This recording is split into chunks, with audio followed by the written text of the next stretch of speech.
All right. We are live here on twitch.tv/Perry Von Vicious. I am making sure everything is working here. I think we are in good shape. And I think I've just about got everything lined up the way I want it. Well, welcome. Welcome everybody. This is gonna be this is gonna be a little iffy. I'm trying out a few new things. Uh different way of setting up the cameras. Encrypted. Well, welcome, my friends. Again, I don't have the I don't have my sounds when I'm in the shop. Eventually, I will, because eventually that space back there that we've talked about, that is going to be my streaming and my workshop. It's going to be uh, everything. It's going to be a studio with a workshop surface and with my gaming computer all set up in it. So I can do everything from one place. But for now, I jump between locations.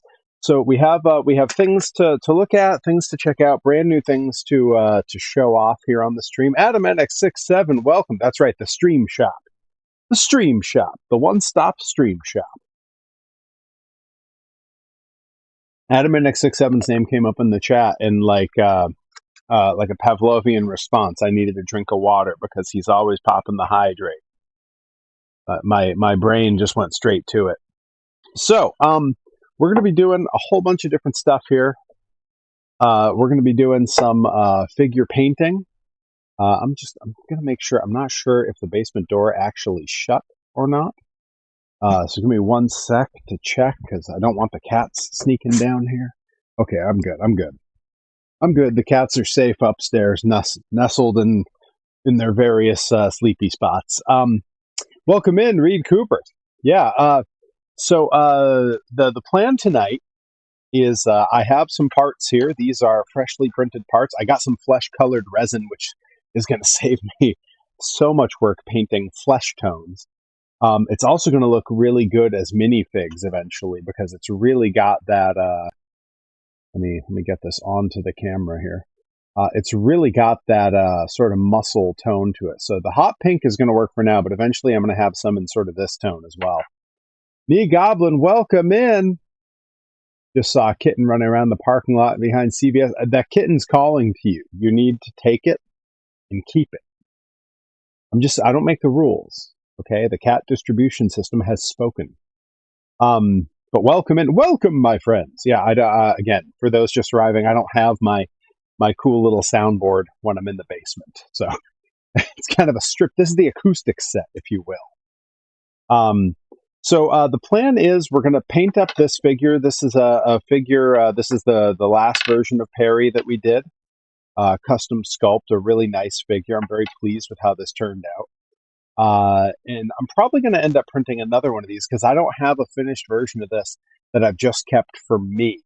And I need one for the archives. But this one is actually, this is custom order for Reed Cooper, who is in the chat, who placed a toy order with me. I unfortunately do not have the means to take care of a cat, but I gave it some food. Hey, you help out how you can. You know what I mean? You help out how you can. And I appreciate that. So we are going to paint this up, or at least get it started. Usually it's a multi-stream process to paint even just the one, because we have to go in layers. It might be a little easier because I don't have to paint those flesh tones, though. So we're mostly dealing with darker colors, which is going to be great. We're also going to take a look over at the 3D printer and at the new equipment that we bought. That was all brought in from Bit Goals here on the channel. And I'm going to show a little bit of the process of how a piece comes off those printers and gets to be this sort of functioning, finished, nice plastic piece that I can paint and work on. Because when it first comes off that machine, it is not in this kind of shape. And we're also, if anyone pops show a toy or anything like that, I have a couple items ready to show, some stuff that's been on the merch table. Some folks have seen it in person, some haven't. Yeah, so we're gonna hop into it here. We got a lot to do because I have to cover a lot of the process while we work. So the first thing I want to do, because it's the kind of thing where I have to do part of it, then wait, then do part of it, then wait. We are going to take the main camera here, and we are going to head back over to the printer, and we're going to work on taking the first print that I've done of Luau Perry, the Luau exclusive Perry figure. We're going to take that off the printer and get it ready so that when it's time, I can paint that up as well. So we're gonna take care of that right now, and that means I can. Nope, not that one. Need that one. We got to hide that one. That's the one we got to do, because there won't be anything happening there. And I'm going to bring this up. We're going to come back here to the 3D printers. I got to make this up high because I'm tall. So this is going to be a section where it's going to get a little. We're going to have to figure out how to work this as we go, because you can't touch resin with bare hands. It's very bad for you. You're not supposed to do that. But I also don't want to touch that camera while wearing gloves covered in resin. So there's going to be a bit of back and forth here. You'll all have to bear with me. So the first thing I'm going to do, I'm going to grab these gloves. I find that I can usually get away with a few times of wearing the gloves as long as I use some paper towels in between goes here. So I have my enclosure that I built for the 3D printer here. Just going to hang that out of the way. The print I did is on this one. This is the Elegoo Saturn S. This is the larger of my two resin printers. I also have two filament printers down that way that are between projects right now, thankfully. And sitting there, I'm actually going to bring this in so you can all get a much better look here. Sitting attached to that build plate is the first print of Luau Perry. And this can get a little stuck. There we go. And there it is. Let's see if we can. Yeah, you can see him hanging off of there. And we're going to take him off. We have to get him off the build plate. We have to remove all the supports. And then we have to clean him because he still has a thin layer of uncured resin kind of all over him. And this is a sticky process. It's a gross process. But the end result is a beautiful piece when it's all said and done. So I'm going to bring you over here to my very ugly working area. This is not an attractive work area because I've been printing in many different resin colors and it has left an absolute mess. So step one is that I'm going to put out some fresh paper towels and glance at the chat here. Cody Brooks in the house. Welcome, my friend. All right. So I got some paper towels here, and we are going to move a bunch of this stuff out of the way. A lot of this is going into all my resin stuff goes into a specific trash. I have an old protein container that it all goes in. And you can see this one's been worked for a while because stuff has started to seep through. And it really doesn't wipe up easy. It's very thick, very sticky. This stuff really only cleans off with rubbing alcohol.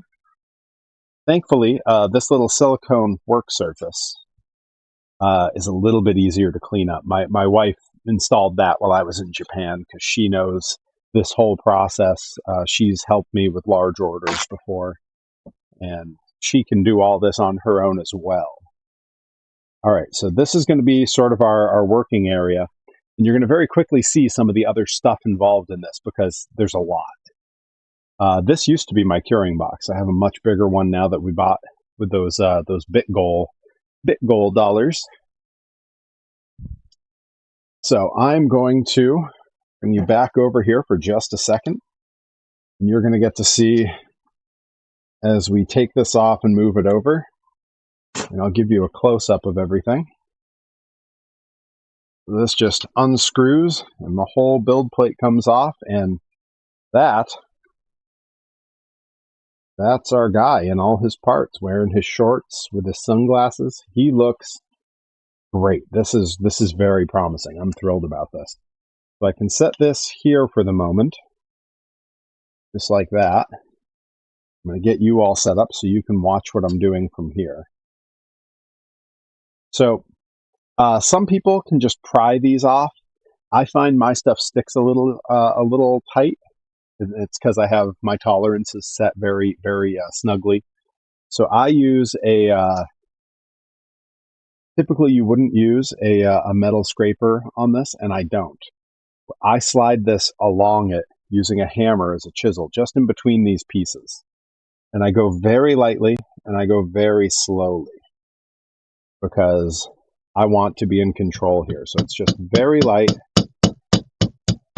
just till I can feel it sliding in. Boom. And there we go. Clear. And that's what I do to all these pieces. Just really, really light, like no pressure, and as flat an angle as I can manage. That way I don't damage my build plate. And there you go. All clear. We have all our pieces. So now, because I don't want to get this part all messy, just a little bit of a cleanup to get whatever bits of resin are on that hand off there. Take this with me. I'm going to put this back on the machine.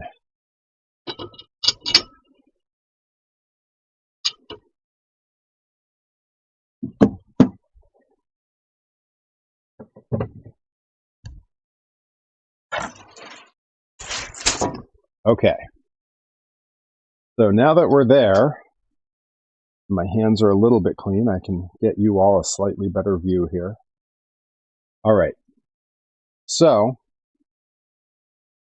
I'm going to show you what we have here. This very large Tupperware, Perry hand for scale, is full of 99% isopropyl alcohol. And as you look in there and it's all discolored, that is because I've used this to clean many, many pieces, and bits of uncured resin have sort of solidified into the bottom. This is my rough cleaning bit. This is used entirely to just scrub the pieces to get as much off as I can. And then previously, I had a small ultrasonic cleaner full of alcohol. I would put the pieces in there and let it do the final wash. That died on me, so for a while I was using this jar of isopropyl alcohol. I would put the pieces in there, give it a shake, give it a swirl, then take the pieces out carefully with tweezers. I no longer need to do any of those things because we have this bad boy. This was one of the bit gold pieces that we bought. And over here, I have a gallon of isopropyl alcohol that we are going to dump in there. And this whole thing is going to clean our parts for us. It's going to be frickin' glorious. So first things first, we need to load that up. Because once this washing process starts, it moves very quickly. I'm going to take this lid off. This lid is airtight, which is important because you don't want alcohol vapors getting everywhere. And then right here, this is the little basket our parts are going to go in.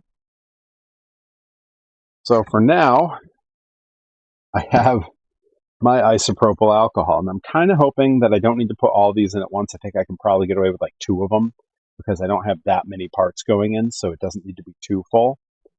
But just in case, I'm pulling them all out now. All right. So this is my scrubber toothbrush that I use on the pieces because I'm lazy. That's how we're doing that. And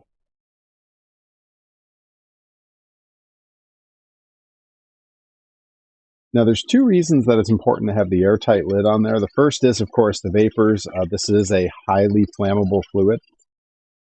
The other reason is it evaporates quickly. And it's not an inexpensive fluid. So making sure that this stuff stays put is fairly important. Let's see, what do we think? Can we get away with just 2? Or am I going to need 1 more? Yeah, I think I'd better do 1 more just in case. Just in case.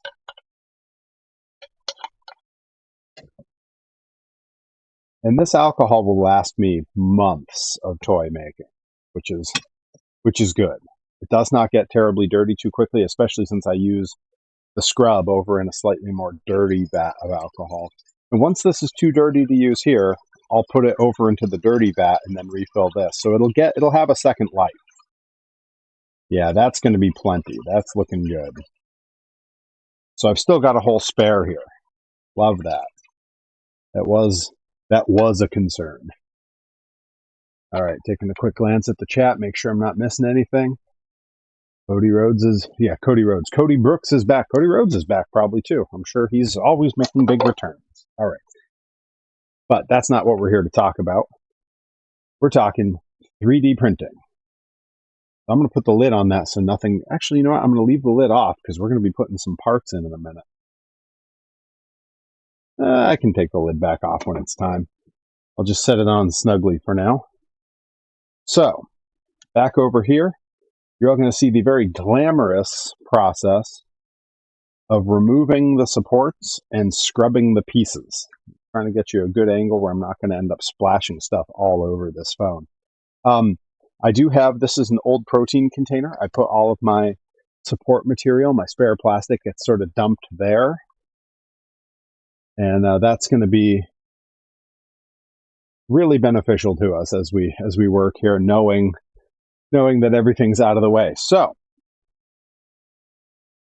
with careful placement and creation of these supports, which I have to do not totally manually, the app sort of does some of it for me.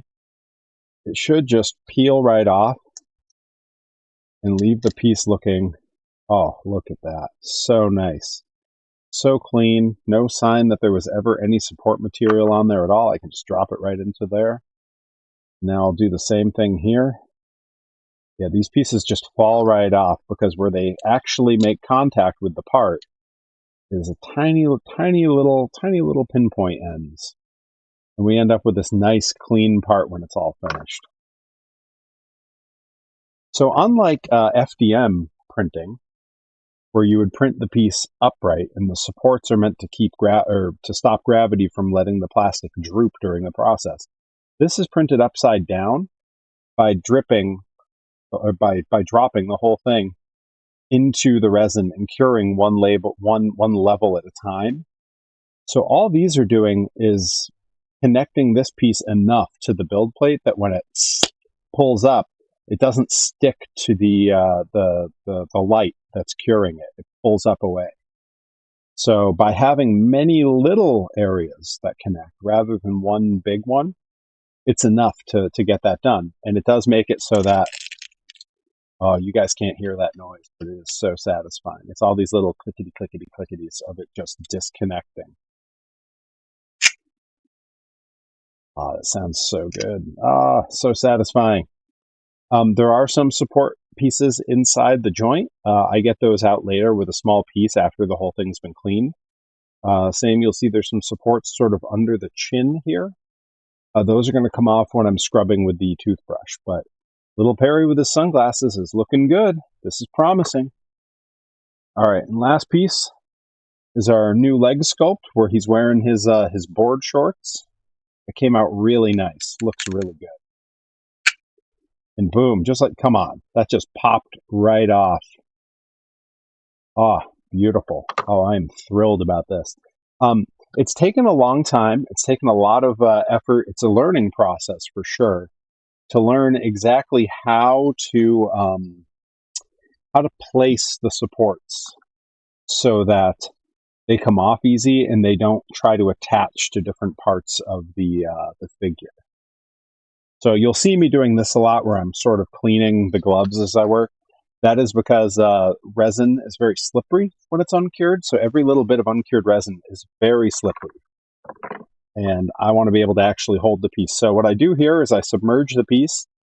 And then just like I'm brushing my teeth, I just got to scrub every surface kind of thoroughly. And that's, with the alcohol, enough to get that uncured resin off of there. And again, this isn't the final cleaning. The machine's going to take care of the final cleaning. This is just so that the alcohol in the machine has a longer life.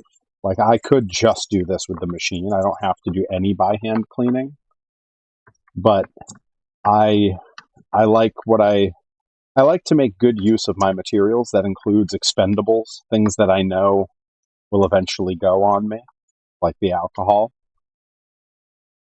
And you'll see I'm thrifty with a lot of this stuff. Not because I'm trying to save money on production costs, but because I don't believe that toy making at any level necessarily has to involve incredibly expensive materials. I think that you can do some really good work with stuff that's easily available to you. All right, that's one piece cleaned. There's those little support pieces under the chin. Those are just, as soon as I scrub it, they just start falling away. And this is an area that I'm going to scrub real good, because there's all kinds of little nooks and crannies where uncured resin can try to stay and hang out. And as we go through the process, if I don't get all the uncured resin off of here, we'll know it. Because once it dries, once we've got it done with its cleaning, we're going to set it in front of my air purifier, and that's just going to gently blow on it for a while.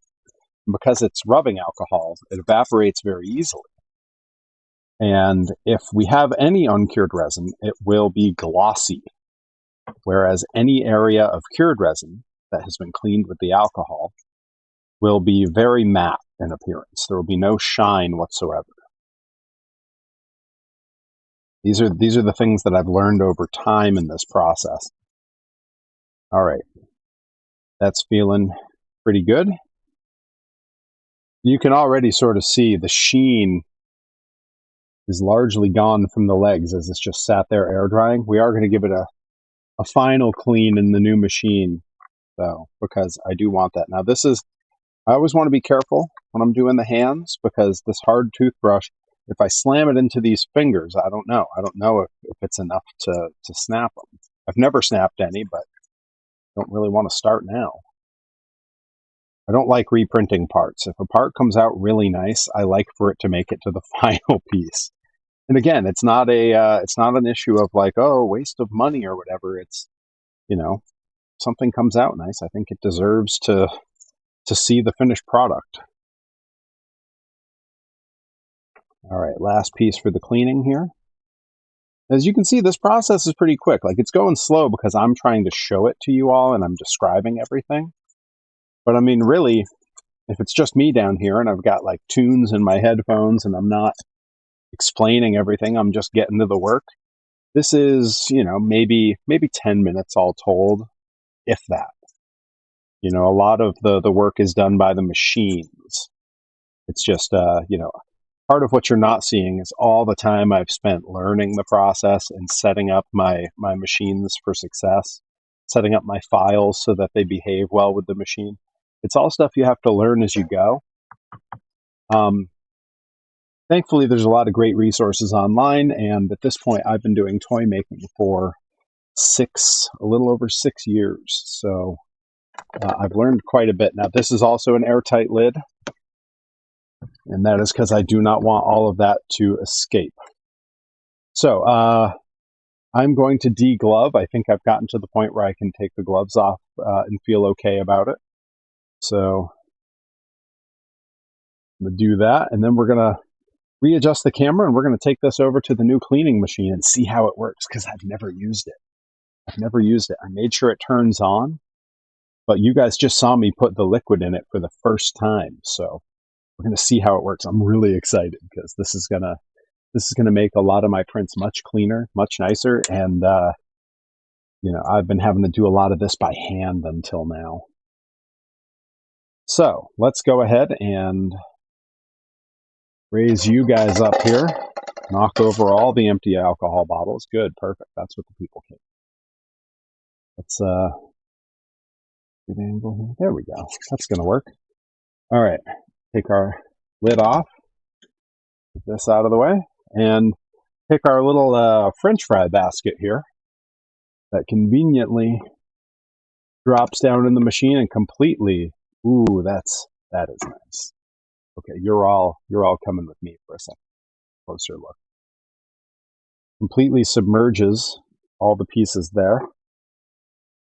Put the lid on top because again, we don't want to lose all our expensive 99% isopropyl alcohol to evaporation.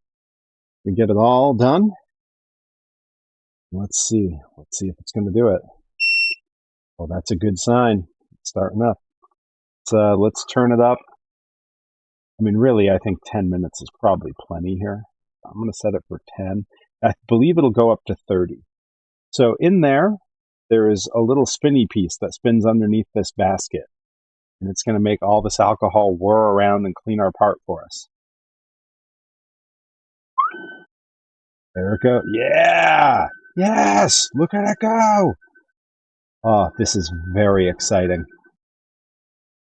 Ah, fantastic. Fan-darned-tastic. All right. Now, while that works, we are going to come back to the workbench and start getting set up for some painting. That's right, auto wash mode. All right, I can get caught up on the chat because I'm in sight now. Don't stab your fingers with a toothbrush. Got it. Hey, listen, Adam and X67. Don't sass me. All right, and I'm going to go ahead and turn this camera back on. There we go. And now we can continue over here. So getting set up for the painting is real easy. So I use simple acrylics. I've shown the drawer before. I'll show it again because it is an absolute thing of beauty. My drawer full of my little craft paint acrylics. I don't use expensive paints for this. I mean, I have some Gundam paints. I have some nice primers and spray paints and clear coats and things. So since I missed it, is this like varnishing? So Reed Cooper, to back up to the process there, since you had stepped out and missed it. Essentially, what I was doing is using alcohol, washing off all of the uncured resin. And now the machine that's running is doing a much more thorough job of cleaning any leftover uncured resin off of that piece. Once that's done, the whole thing needs to air dry, and that's just the alcohol evaporating off of the piece. And then it goes into a curing box. The resin is cured by UV light. I can do it by just putting the piece outside on a sunny day, but it is nighttime, and I have a machine that rotates the piece and will cure it from all sides, which is super cool. That's another thing that we bought using BitSkull money. So we have our Perry, and we need to paint them up. So I have a few colors that I typically use. For my hair, I will generally use, this one. I reached for the wrong one. I have this King's Gold craft paint. For the gear, I'm gonna do.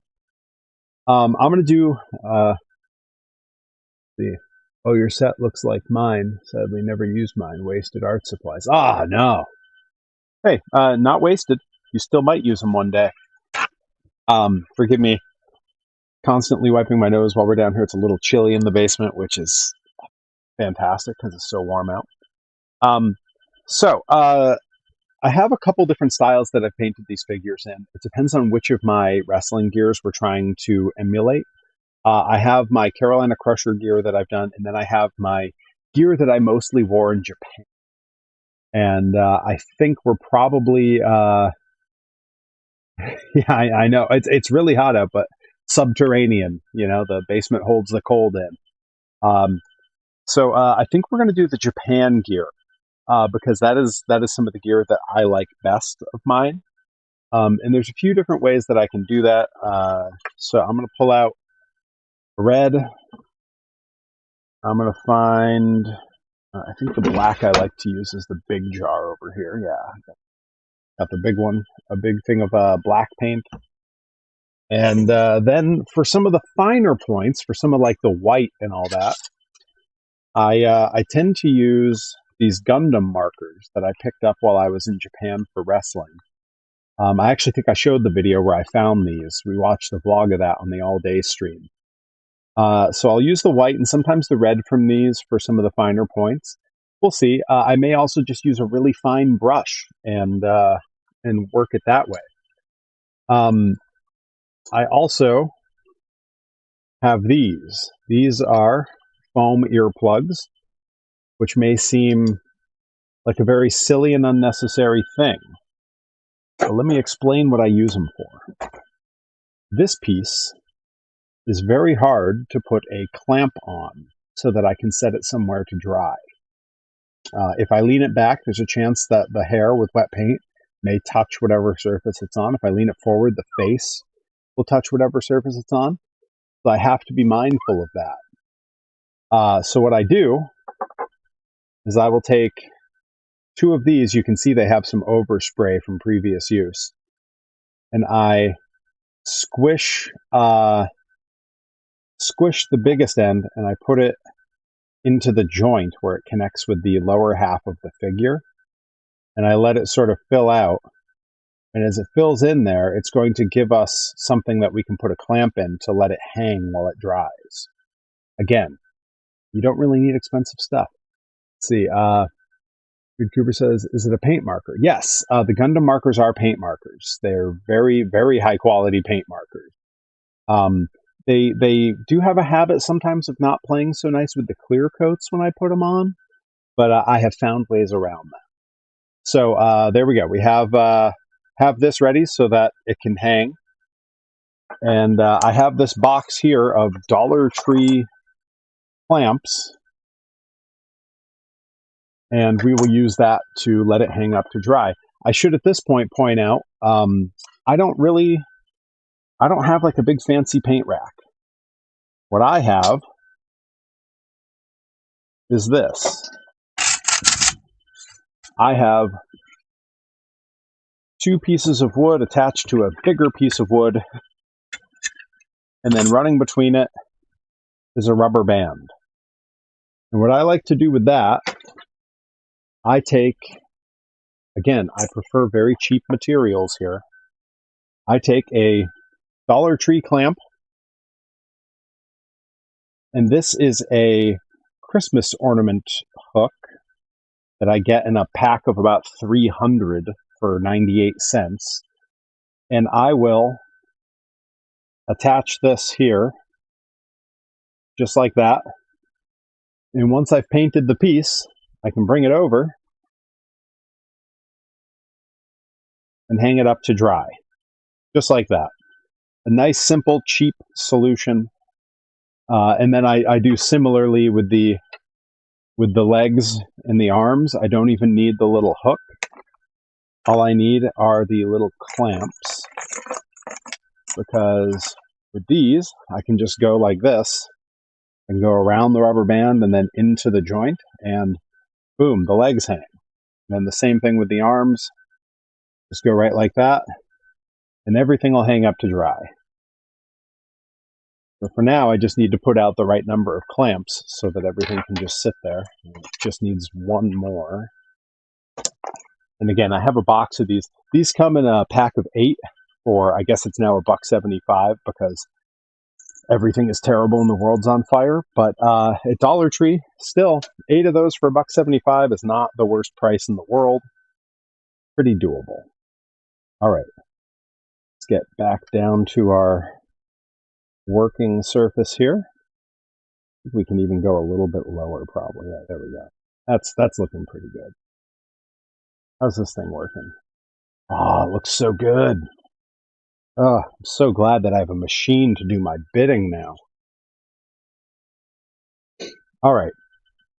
So I'm gonna put this back out of the way over here. A lot of the space you're seeing here, I only have because we did all this cleaning the other day.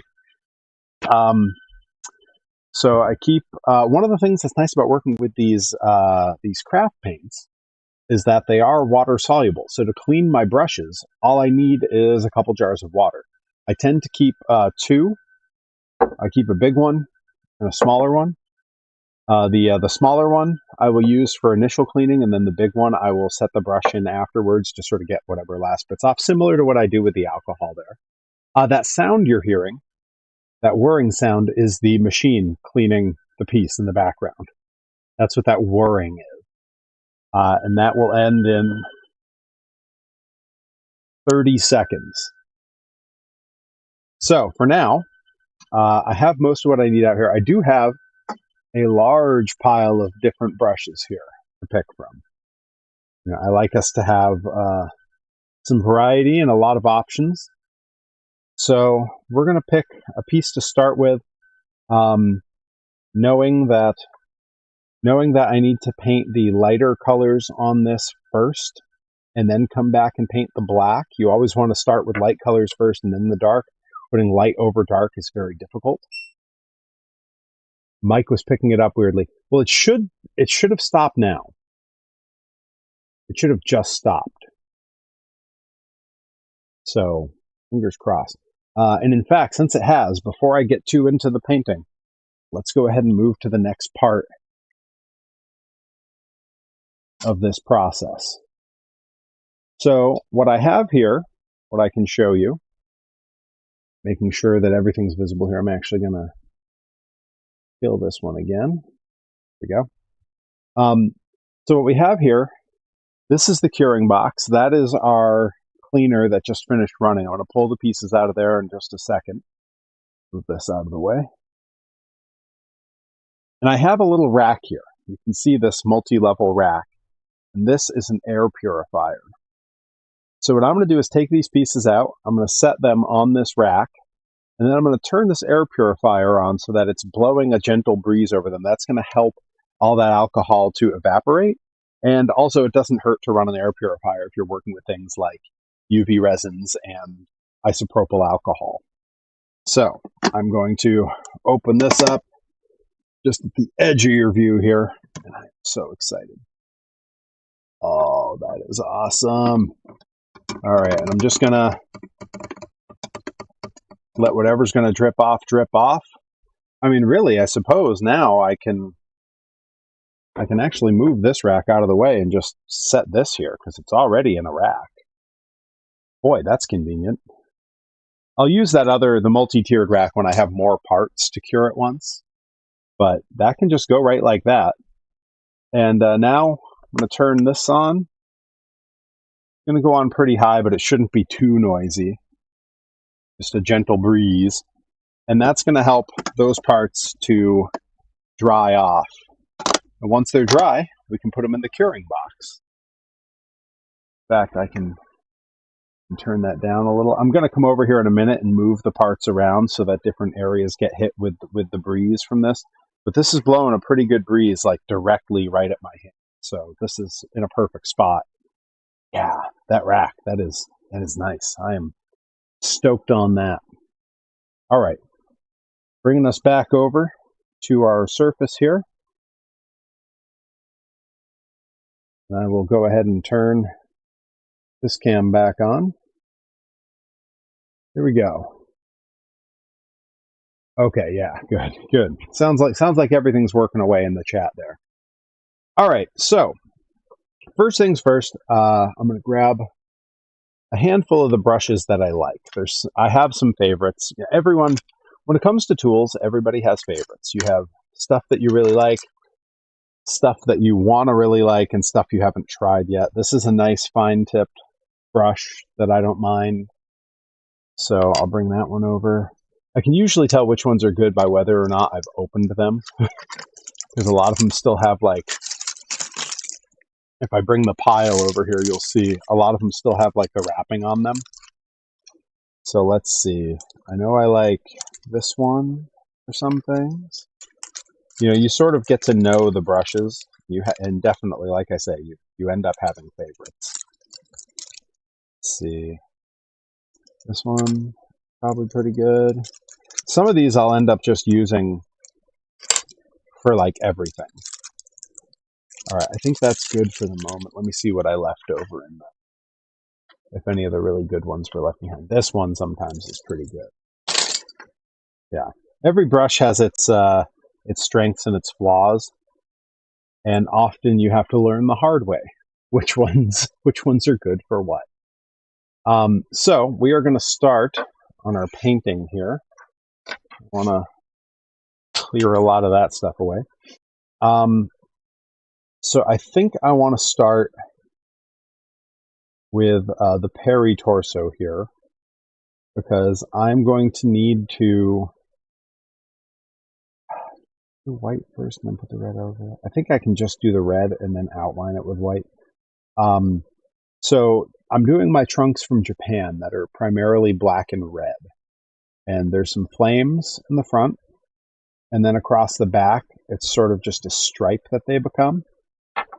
So for that, I need my red paint and my trusty little dollar store shot glass size paper cups. These come in a big sleeve of like 36 for, whatever it is, $1.75 now. Probably end up buying them somewhere else going forward, but used to be the Dollar Tree was the place. Now, the one thing I will say about these acrylics that you have to be mindful of is they sit for a long time, and you got to really shake them up, because they will be too thick or too thin depending on which way they were sitting and what's closest to the little nozzle. And you want it nice and mixed up. Sometimes, depending on what I'm painting and what I need it to do, I'll even thin these out a little bit with some water, just to get them to kind of fill little crevices and what have you. But for this particular job, I think it should be okay just as it is. All right. Go in. And it's not going to take much. Like, this really isn't like, we're not coating the side of a house or something. Painting small detail, like even that, what I just did there, the 3 little globs, that's way more than this could possibly take. But that's okay. Worse things have happened. All right, and I'm going to come in with this this very fine brush here. For scale, that's sort of what it looks like against the piece. Very fine, very thin brush. And I'm going to start with the hard parts, which is our sort of flame design at the front here. So I'm not going to put too much paint on there. Keep it relatively light. And the nice part is this is a pretty bold color.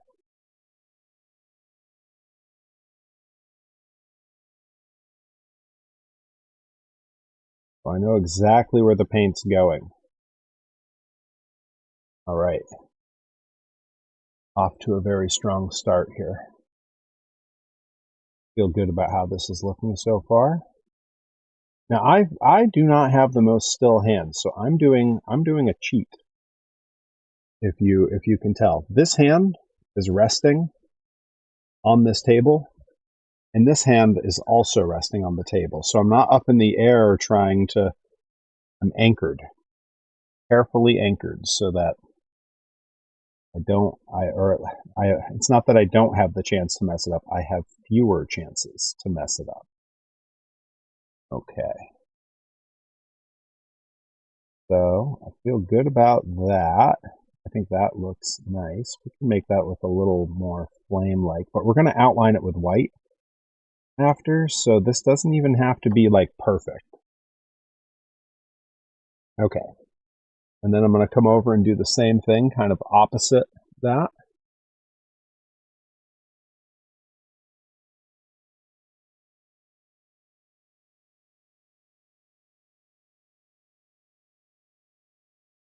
Pretty good. I haven't painted one of these figures in a little while, so I'm feeling pretty good about how this is going. Sold out of them and didn't make more. I decided I would just make them to order because I had sold a bunch. I mean, I probably sold 40 or 50 of this version of this figure, and the previous version, the Perry 1.0, I probably sold 100 of. So, a good problem to have for sure. All right. So now what I need to do, I'm going to go around the back and just create the stripe that we need. And this is why I need this finer brush, so that I can get the edge of the wrestling gear here. And I think I want this to be pretty substantial on the back, because I need to write vicious above this red line. And I want plenty of space for those letters to be nice and bold and legible.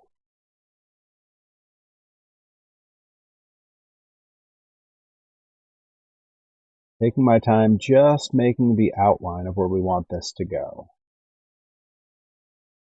And I'm, of course, as always, carefully walking the line between showing you all what I'm doing and actually getting the paint job right. Doing those two things at once is particularly difficult. I've done in the past almost all of my toy painting on stream, but when I've done it off stream, I do know it goes much faster. But you all don't get to enjoy it, so tough trade-off. Okay, so that's looking pretty good to me. Feel good about that. And one of the nice things that's sort of designed into this design, because this red is going to have a white outline later. If part of this is like uneven, it's okay, because the outline we're going to add later on will cover a multitude of sins. When I'm looking at this from the front, I do kind of want this side to come out a bit more. I'm just going to fill this in and make these a little longer. There we go. There we go. There's the flames from the front. I'm trying to get this in the light so you all can see it. Flames from the front. The bottom of the stripe in the back. And I'm going to come back with a slightly thicker brush, because it's going to save me a lot of time, and fill in that red now. So just going to make sure that I take this little brush, give it a quick wash off in the water, wipe it on the paper towel, good as new. Excuse me, let that air dry a little. So now I need the slightly thicker brush. That I think I'm probably gonna, I have multiple options here. So I have this sort of rounded soft tip brush. It's real nice at filling in areas. It holds a lot of paint without dripping it everywhere. I'm just going to come back, and I don't want to go too thick with this, because then that changes the texture of the figure. It'll actually like create textures. We don't want to lose all that careful work that we did sculpting this digitally, you know? We don't suddenly want a bunch of lines created by the paintbrush. You know, we want the shape of the figure to stand out. And that's one nice thing about these paints, is they do dry very flat. They don't like to hold their shape too much, so they're a forgiving. Is important to me, and as the person using it.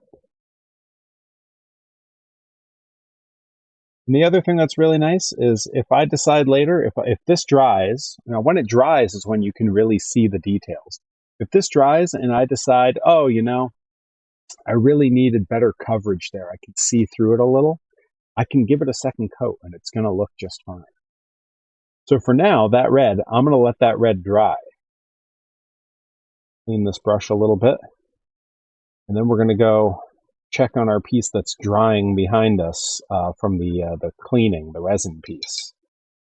All right, let's get this nice and clean, in and out of the waters, and set it on the paper towel to dry.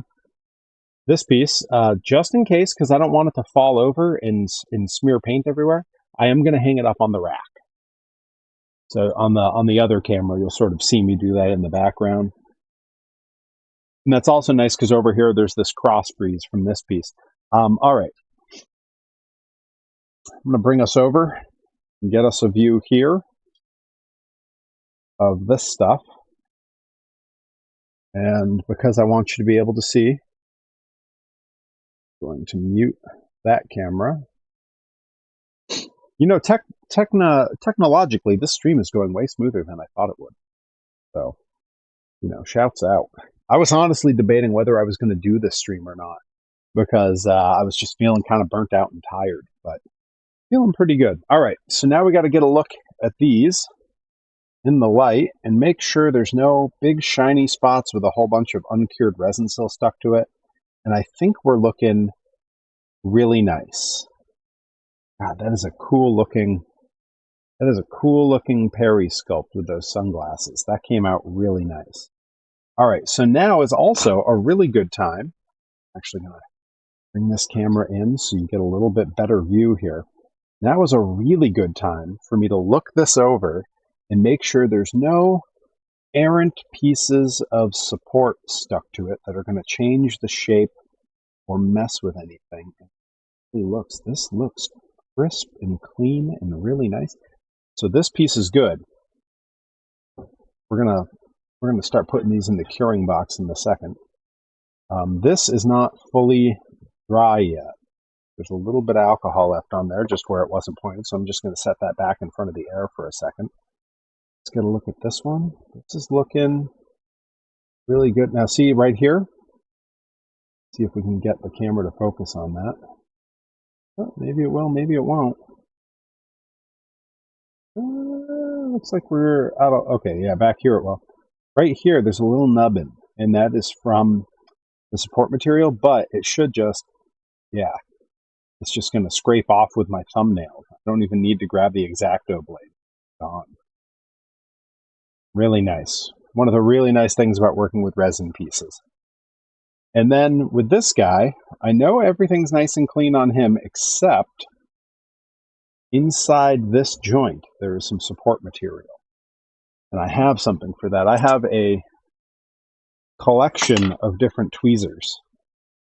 And the ones I like best for this are either these, which are just really thick, heavy duty, like there's no bend to them, or I like these, which are also very thick, but if you look carefully, they've got little gripper teeth at the end, which makes it real easy to grab these pieces and kind of pull them out. Sort of see them there. Yeah, and that's it. Clean as a whistle. Just pops right out. Again, this is because I planned for this to come apart easily. I took a careful look at my designs as they were going.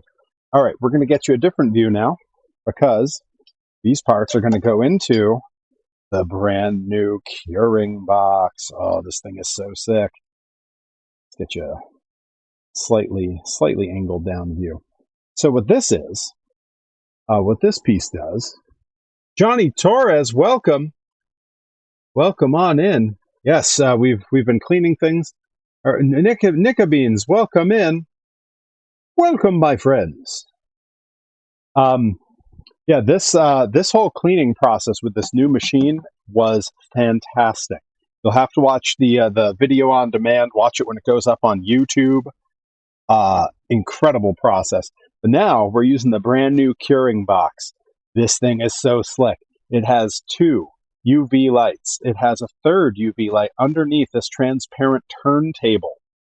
And that means that when I set these pieces in here, in any orientation that I like, as they slowly spin for 30 full minutes, they will get completely cured in every direction by this UV light. These are all nice and dry, good and clean and crisp. There's no sheen to them, which means all that alcohol is evaporated away. So this basket, by the way, was from inside this cleaning box, and it did a great job. Now it's off. All right. So here's a neat little safety feature, because you do not want this running open. These lights, these UV lights, are terrible for your eyes. They really are. They're awful for your eyes. They're incredibly bright. They're very powerful. To make sure that you can't run this open, because I can't, there is a little sticker on the lid. And if that sticker with its RF tag in it doesn't line up with the sensor on the back corner here, the whole thing won't turn on. So you have to put the UV protective lid over, which is nice because I can still watch it run, but I'm not going to be blinded by it. So now I'm going to turn this baby on. I'm going to crank it for the full 30. Not really necessary, probably. It'll probably get by with less, but I don't like to run it more than once. I'm going to go ahead and turn off the air purifier. But here we go. You guys ready for some magic? Those lights are going to come up and this whole thing's going to start spinning. Oh, it's a thing of beauty. As it just does my bidding for me. Those pieces very slowly spinning over those lights. I love it so much. All right. I'm going to let that run back here, and we are going to head back to the work table to do some more painting.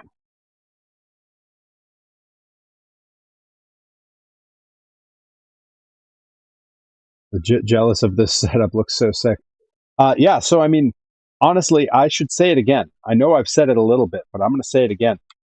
Thank you all, because those last two pieces of equipment, that cleaning box and that curing box, those were paid for by our bits goal. That was a bits goal that we had to upgrade the 3D print shop here. So thank you all. And the current bits goal that's running, that we're creeping up on, is to cover some new key lights for the studio, which, spoiler alert, I've already bought, and we're just going to pay them off in time. The new camera that we did with a different bit alert was also has arrived, and I'm setting that up this weekend. That was also paid for by all of your generosity, all of your support. Yes, by viewers like you. Promotional consideration paid for by the following. And yeah, once again, I don't have my soundboard down, but I will get by. If anyone wants to pop any bit alerts tonight, always great. If you pop a karaoke, we're going to have some technical issues, but I will make it work. And if anyone pops a show a toy, I do have a couple items for that as well. But for now, we are going to get into painting the next piece of this. Now I'm going to wait to do the hands until the legs come back, because these only get black. I have black wrist tape and black elbow pad and wrist tape. So we're going to do those when we do the legs, so that we're using all the black at the same time. Yes, Reed Cooper, go ahead. Wait, holy shit, what? At Bacabella's Burgers, step right in the ring. Sydney's on the mic and Lil Joey's cooking everything. Stacked high, piled wild, take a bite. Whoa! At Bacabella's Burgers, the champ of the show. So many things at once. Joey Nails popping bit alerts. The Grizzly Crew with the raid, which means we're going to get... Where is it? Come on. Where's the other alert? Grizz Crew, welcome in. Oh, it didn't do the alert right. Oh, I hate that. I can make it work, though. I can make it do the right thing. Hang tight, guys. You will not miss out on your alert. No denying the heart, no denying how important this matchup is, as now Ryan Mooney on the shoulders. The crucifix, round we go, Perry go, round! Crash landing! Thank you, my friends. Oh my goodness, welcome in. We're doing some toy making. We've been using the new equipment. We got stuff that we're painting. Right now we're working on this is the Perry 2.0 that I was working on a lot of last year. And we've sold many of these at this point. This is one specifically ordered by our good friend Reed Cooper, fulfilling his order. So I am painting this today. I don't think it's going to be finished before the stream is over, but it's going to be pretty close. Certainly it won't be totally done, because there are some things that I paint on after I've done the clear coat. Pro tip, very fine details and certain clear coats don't play nice together. I need photos of Spider-Man. This is a poetry journal. Okay, then poems about Spider-Man. And I want to finish before you start. And before you finish, give me some coffee. And the poem should have the following rhyme scheme. A-B-B-A-A-B-B-A-C-D-E-C-D-E. What are you waiting for, Chinese New Year? That's right. Joey Nails, making those bits fly. Guys, we're also pretty close on the sub goal. Don't be shy about throwing out gift subs, because when we hit that sub goal, I'm going to announce the next all-day stream. I got cool stuff planned. I have a date in mind. but we got to hit that sub goal. Thank you all so much for your support. All of this, a lot of what you're seeing here is because of you. That new equipment, that was all sub goal stuff. The new camera upstairs that I'm going to be setting up all weekend so that we have crisp, beautiful 4K resolution next week. That's because of you. The new key lights I have so that I'll look all bright and shiny.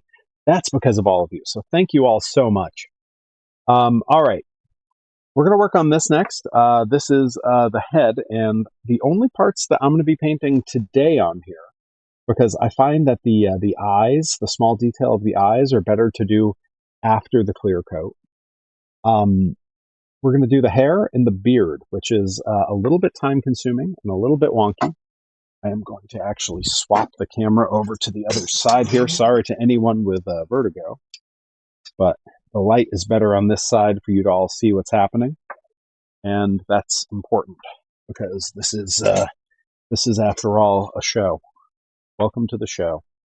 All right, so little somebody will be at Grind on the 13th. That's right.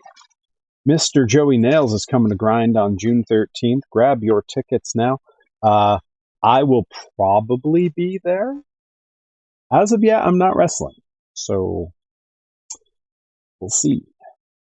Maybe I'll be there. Maybe I'll just show up and make my own match. I'll jump somebody. They can't stop me. What are they going to do? Fire me? They can't fire me.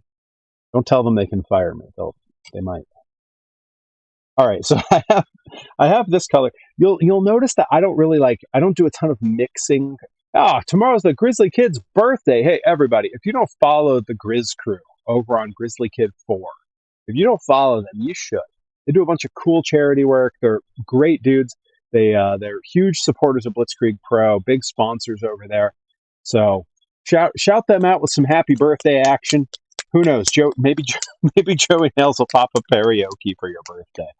If you do, we're going to have some technical issues because I have no clue how to set that up with my current setup here. But I would make it work. I would 100% make it work. Let's see. Oh, yeah, Grizz. I was going to ask, how's Lego Batman? I saw you were playing earlier. I actually popped in and watched the stream for like a couple minutes, but I was getting ready for this. All right, so to back up, I try to use the colors straight out of the bottle without doing any mixing. What this does is it means that all the figures I make like this will be uniform. The colors will be the same, whether it's one you bought now or one you bought 6 months ago. And I like that. I like that uniformity. Also, the style that I'm mimicking, and I can actually run and grab one because I've got a bunch of them here, of the old Hasbros. Let's see. There we go. Hopefully my mic didn't disconnect. I tried to stay pretty close. So these old figures, you'll notice that it's always just very bold colors, and there's only ever like 5. 5 was like the magic number. That's what the factories could really do. So we have blue, black, yellow, flesh tone, brown. And that is it. Blue, black, yellow, flesh tone, brown. 5 colors. There it is. 5 colors is what the factories could do before this got to be a very expensive thing. So I try to limit myself that way on the figures I make because it really helps to recreate that feeling of these old retro figures. And again, getting this flesh-colored, or at least my flesh-colored, not all flesh is the same color, but my flesh-colored. Bobby, Al Yankovic blew his brains out in the late 80s after people stopped buying his records. Yeah, Joey Nails with the gift sub for Grizzly Kid. Let's go. Happy birthday, Grizz. Also fantastic because that gets us a little bit closer to that sub goal. When we hit that sub goal, once again, I will be announcing the next all-day streaming event. All right, so this King's Gold is the color that I use for my hair and beard. Again, that sort of cartoony embellishment. I am not like a bright yellow blonde these days. My hair has settled into a sort of a dirty blonde for the most part. And while this may read as fairly bright yellow on camera, I think those who've seen the figures in person will agree this is a pretty fair representation of my beard and hair. So, with that, I usually try to do the beard first. It's a little bit more stressful to me because there's a lot of careful edges and careful lines to hit. Then I will do the outline of the hair and then fill in on the inside. That's when it gets easy. Yeah, it reads mustardy, and mustardy is kind of the look. It's not a bright neon yellow. There's a little bit of there's a hint of brown in there, and I think that that's a pretty good representation of what my hair looks like. Yeah. All right, where's I kept a paper towel out because for those who weren't here earlier, a little chilly in the basement, so my nose gets running while I sit down here. All right. Thank you for bearing with me. All right, so I'm going to go in. This is, again, you'll see very fine point compared to finger, very fine point.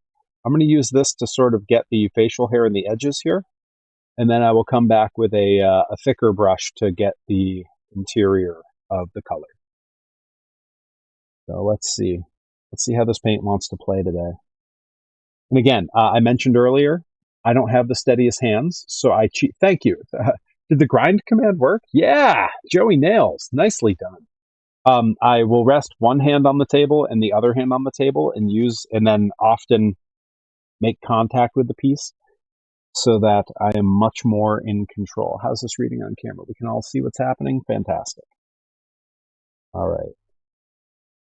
And I am going to take my time here, go nice and slow, because I enjoy the process of painting. What I don't enjoy is the process of fixing a paint job if I mess it up. I find that to be very stressful and upsetting. All right. Coming up on the mustache here.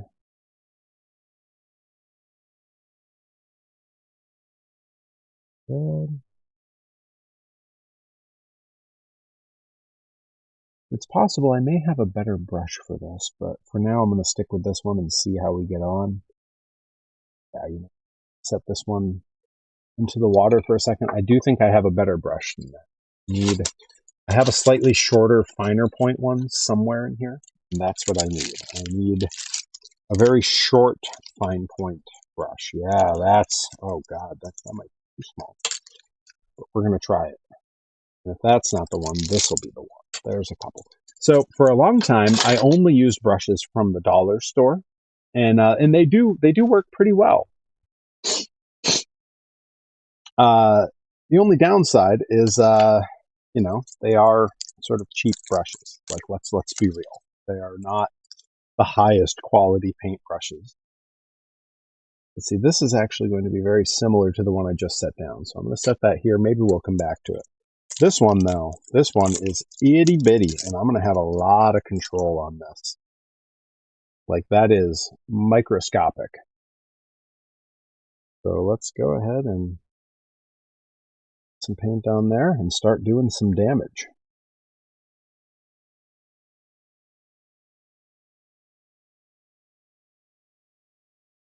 Yeah, that's looking good. Any second now, Joey Nails is going to set some bit alert off, and I'm going to jump because it's in my headphones. Dude, good rib though.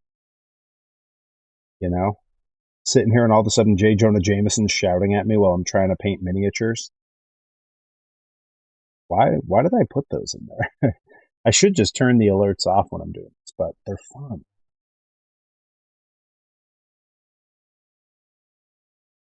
Joey Nails, I believe, has this figure already.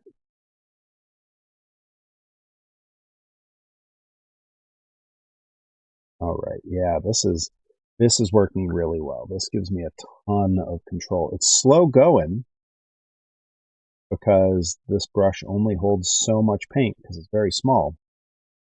But I would rather do this slowly and correct than have to go back and fix things. You know what I mean? Rather get the little details here just right.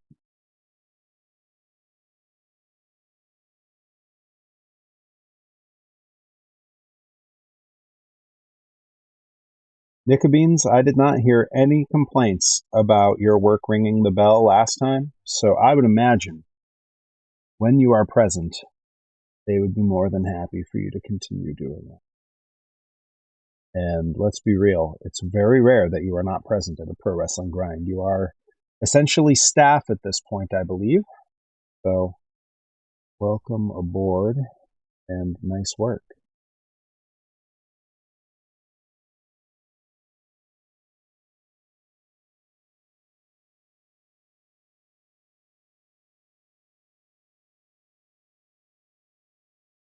The only part about this that's kind of tough is that this flesh tone being so light, it can be a little hard to tell where I have coverage already with the paint and where I don't.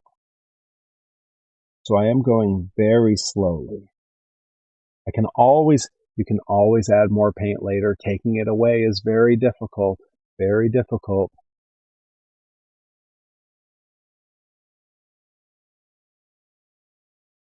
Shaking like that Kermit meme. Kermit is so memeable. Like he's been memed a lot. He's a lot of different memes, but I do know the one you're referring to. I can picture it. This is going very well. Edges here.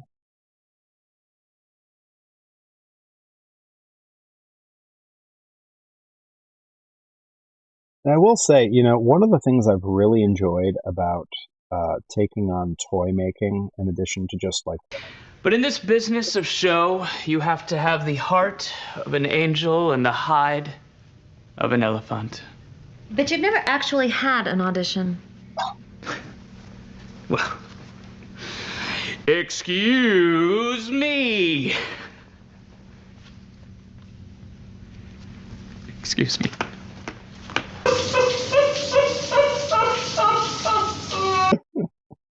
Great stuff. Great stuff. My club. I'm a monster!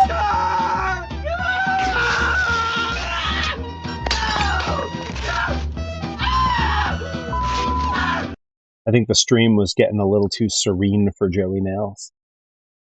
All this quiet Bob Ross style chit chat. All right, so I'm not going to do the bottom with this little brush. I'm actually going to come back and do the bottom of the beard with a slightly bigger brush, even though it is an edge bit. But I don't mind that edge being a little sloppy because you can't actually see it under there.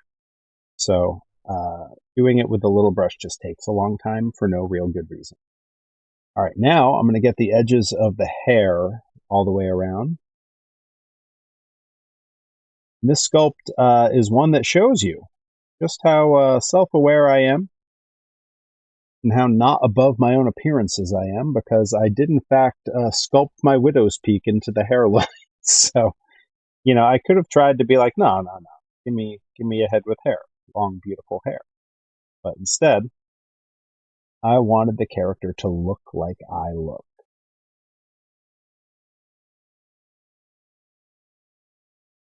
There was a time when I had entertained, when my widow's peak first appeared in my hair when I was about 25, 26.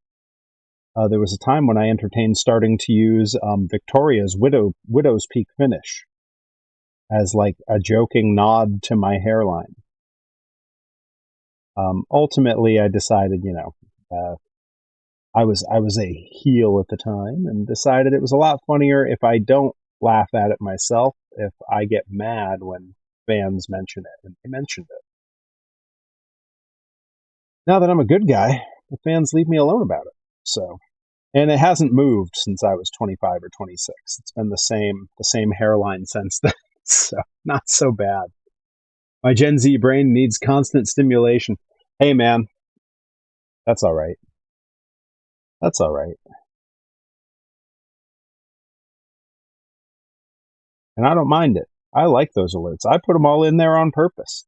Not just because they get a pop from everyone in the chat and I get a little, some cash when they go off. I tried to curate my choices of bit alerts very carefully. I wanted ones that make me smile too. All right, so this little fine point I think has just about done its job. we're about ready to move to the thicker brush because I don't worry so much in the back. I tend to be pretty good with that edge. It's all these edges by the front of the face that I always want to be very mindful of. It's real easy to get paint where you don't want it. And once I start moving very quickly with this brush, I know that's me getting a little careless because I'm past the really finicky bits and I start moving very quickly with it. So I'm going to two brushes here that need a quick wash. Oh, set them over here. And now this is a brush that I've had really good success with. It's very stiff, but it holds some paint pretty well on the end. The end doesn't misshape very easily. I'm going to go into our yellow, and I'm going to start filling in the areas we didn't get. And all of a sudden, that beard becomes much more apparent. I usually get paint on my face. Well, I mean, the thing is, I need a little paint on the face. That's how the beard becomes a thing, you know?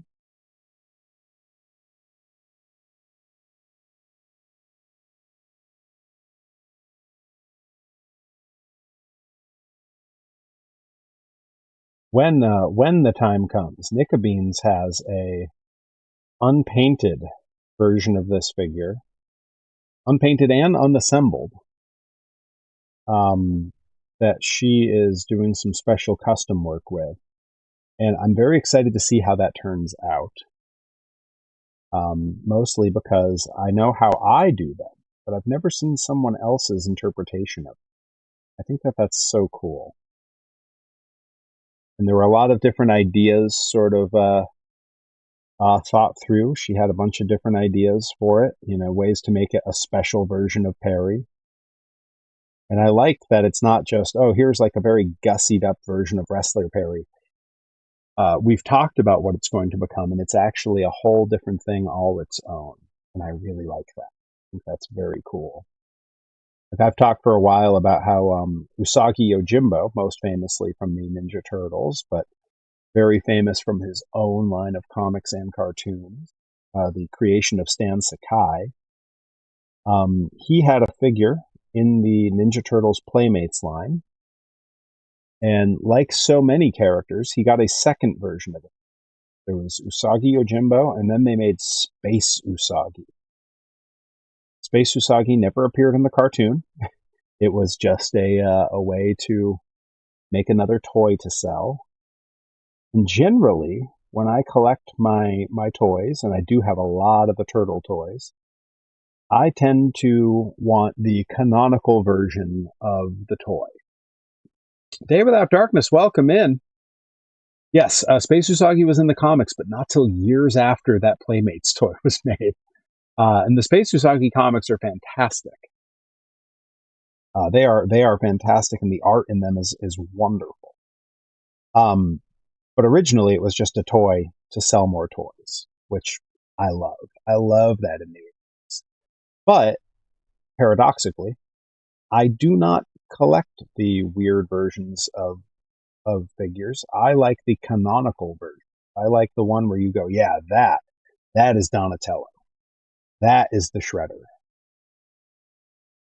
You know, I'm not getting the NBA Donnie or the Star Trek Donatello. You know, I'm getting the canonical Donatello. Of course, I do see the irony that we've just been curing in the background, just over my shoulder. In fact, if I move, you'll see the machine still running, glowing brightly back there. We are curing a limited edition special version of the Perry figure, the Luau Perry, only available at the Blitzkrieg Luau or by pre-order if you so decide to reach out to me. We are making a very limited number. That is my collaboration with Nika Beans. Nika Beans making the soft goods for the figure. I did the sculpt, and I will be painting the figures. All right, so that is looking like hair and beard.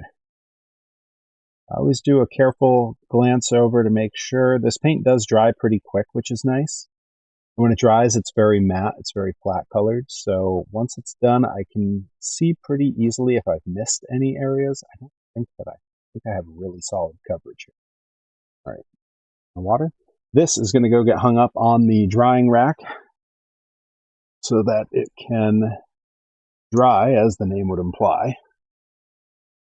All right, and now get these legs back. I think the red that we painted earlier is looking fairly dry. And if that's the case, yeah, that's looking dry enough to work around. If that's the case, we can come in with our black. Now I'm going to do black for all the rest of the trunks here, as well as the knee pads and boots. And then on this figure, we have wrist tape that I wear the wrist tape kind of up to mid forearm. And so we sort of have that here. And then on the other one, I wear a elbow sleeve and sort of that Triple H around the hand, around the wrist tape. So that's what we're going to work with for that. Have enough fabric. I'm hoping to just give you extra shirts. Oh, hey, that would be great. You never know. We might need more. Let's see. Do that super weird line last year where they changed their names. I saw all kinds of weird toy lines with those last year. Again, I don't tend to do the variant ones, even though I love that. I love that they do them, and I can look at them all day. I just Another winner! see the new Rad Pro figs. I did see those earlier. Those came across my feed. Yeah, I love that they're making more toys. Look, I've said it before. I want more toys in indie wrestling. I think it's cool. And I'm glad to see more happening. They did Series 1 sold out before the show started. So I was very thrilled for them. My minifigs were flying at that show as well. It was a big day for minifigs. All right. Let me clean this brush we were just using for the yellow hair up here. Get it out and safely drying. There we go. Put it on the old paper towels there. And I need a fresh cup for some black paint here. And this is all of my black acrylics are kind of this. You can't give up. You gotta stand right up. You gotta run to a window and say, "Hey, these floors are dirty as hell, and I'm not gonna take it anymore." Let's see. Has the other Joey you have sold? So I actually had a few. I think I had 3 or 4 spare Joeys. And I think I may have sent you 1 or 2 extra as well. So I have like 2 or 3 that were in the machine, just as like, ooh, maybe you'll get this other one. And one of them went to Nickabeans. And the other 2 are still sitting in the machine. And then I had 1 spare that's for me, for the archives. You need a Stanley toy. Hey, coming up soon on the stream. Look, I've talked about it. I can't pull it up right now because I'm not set up for that. But, yeah, it was more than 15 for sure, Joey Nels. I think I sent you 18, maybe, I think was the final count in the box. You're a big supporter here, so I figured I'd throw in some extras. I've shown it on stream before. There is a creator whose work I adore called Funky McClunky. He has a great Instagram where he does 3D sculpting, digital sculpting, and he makes figures in the style of the Kenner Star Wars line, but he does them from other properties. He did a line of Captain EO figures that are incredible, and he did 2 series of UHF figures, including a Stanley Spadowski. And he sells the models so that I could 3D print my own resin copies and paint them myself online for a very reasonable price. And eventually, I am absolutely going to do that. And we will stream that process because I'm dying to do that. Like, that's a project probably not too far off for me. I'm thinking like late summer, early fall, don't hold me to it, because I got to make sure that, the thing is, I do all my toy making for my merch table here on the stream. He did a Mac tonight, and it's really good. Yeah. Oh, there's some great stuff on his page. I'm glad you're looking him up. I mention him every chance I get because his work is phenomenal. Okay, so I want to do. Let's do the arms first. Just get them out of the way. For these, I can probably get away with using this brush. The detail on these is not too hard to get right. And you'll really be able to see it because that black is really going to show on these pieces. And in fact, I'm going to move you all just a hair closer. Oh, there we go. The curing is done. So the luau Perry, for those who didn't see it yet, has everyone who's here seen the luau Perry? Because luau Perry is now fully cured. Oh, it's beautiful. Oh, yeah. Guys, this new equipment is fantastic. The setup here, I've really refined it over time. I've learned the brands of resin that work well for me. Guys, this is huge. So let's get a look here at luau Perry very quickly. We've got, it's the same leg model as these, but with shorts. How great does that look? The Instagram creator is Funky McClunky. There it is. Reed Cooper's got you. It's the same arms as the one that we're working on. And then the torso has the sunglasses on. And yeah, that came out absolutely gorgeous. I am so stoked on that. This came out real nice. Those shorts look really good. And that was a fair bit of work to make that come out the way I wanted, where the ripples on the fabric look right. So cool. So cool. Yeah, and so I am going to paint these as board shorts. They'll have sort of a Hawaiian print on them. And then he'll have all his regular knee pads, boots, and everything. And then we're going to paint sunglasses on them instead of regular eyes. So that's going to be very cool. And I'm really looking forward to that. All right. Back to the tie-dye shorts. Tie-dye shorts would be a lot of painting. Ooh. Next year I'll make surfer shorts. Heck yeah. All right. So we're going to do this now, and let's see how well this does or doesn't want to behave. You see what I'm doing there, where I sort of paint up the sides of the cup? That's so that I don't have too much paint on there. It also brings the tip of the brush back to a sort of a fine point. Now, just like with the hair, I like to start on the edges first, get those clean lines where the mold for the sculpt ends. Good so far. Sometimes the black, oddly enough for such a dark color, sometimes it takes 2 coats, and that's because I have a habit of going very light on the first pass. And once it dries, it'll sort of reveal to me some brush strokes. But over time, I've gotten a bit more confident in it, so it's not as big a deal. And you'll sort of see that not only am I anchoring my hands on the table for stability, but I won't just use the paintbrush hand. I'll use the other hand to sort of rotate the piece around. Again, it's a matter of just going slowly, because I could rush it. That's when mistakes happen. I want this nice and clean with good lines. I take a lot of pride in the toys that I sell. We've talked about it on stream before that, I would never carny someone into buying my merch.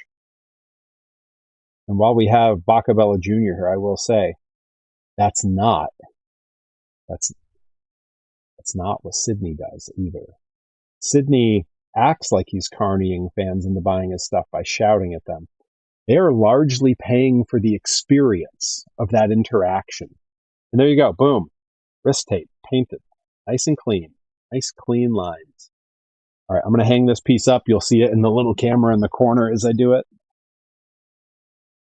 But yeah, that's sort of the magic of the Sydney Bacabella character. is he is a representation. He is a parody.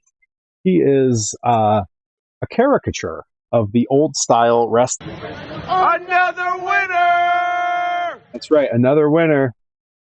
See, okay, random but huge vintage McDonald's mark. So that Mac Tonight fig is awesome. Yo, vintage McDonald's toys and vintage McDonald's stuff is my jam. Let me tune you in to a YouTube channel you will all love. Okay, it's a guy named himself after a Star Wars quote. He named himself Dustin Crops Boy. Dustin Crops Boy. One word. It's a YouTube channel. One of the things that he's gotten into doing is restoring old McDonald land pieces, and then he will 3D scan the whole piece and make 3D printable miniatures that he molds, and then he sells miniatures of the old Playland pieces. It's incredible. His work is fantastic. His YouTube channel is a delight. He also does extra large versions of the old Fisher Price Little People sets. So he makes like a 3-foot tall Bert and Ernie from the old Fisher Price Little People Sesame Street playset. An incredible YouTube channel. I really recommend it. Maybe someday we'll do like a watch along where all we do is watch like a bunch of YouTube makers that have inspired me to start doing this work, because there's a lot of them. There's a lot of them. I could curate a list, but I'm busy painting this figure right now. Plus, if I just curate a list and you all watch it without me, who's going to tune into the watch along? Got to gatekeep somehow. Just kidding. I'll try to drop some links into the Discord. I need a Ronald McDonald bench so bad. Yo, he's done a few of those. His Instagram is great too. I think it's the same name, Dustin Crops Boy. And he's done a fair bit of that. He also does like life-size recreations of the Kenner Star Wars toys. Incredible stuff. Hang out with your dad. How does that work when talking to each other and using the name? Yeah, I got to tell you, it's not that hard, because little Joey Bacabella only ever refers to Sydney as Dad. And you know how I know that it's easy? Because my dad and I have the same name, Harry. My shoot name. My dad and I do have the same name. So I grew up in a house where there were two of us with the same name. And we both drove Toyota Corollas when I was 16, which meant that we would have someone call the house and say, I'm looking for shoot name here. And I would say, which one? And they would say, shoot name, middle name, last name. And I would say, yeah, which one? And they would say, the one that drives a Toyota. And I'd say, which one? And they would say, the one that drives a Toyota Corolla. And I would say, which one? All the way until they would say what year the Corolla was. Yeah, there's some great stuff on both of those pages, Joey Nails. Really incredible stuff. And I'm not Junior. My parents specifically didn't want to call me Junior because they didn't want people to call me Junior like a nickname. So instead, I am the second, which is also acceptable. Junior is just a colloquialism. Technically, everyone who's a junior is also a second. It's just whatever term they use and whatever they wrote on their birth certificate. But like, I had friends in high school that were juniors that changed their names later because they didn't like it.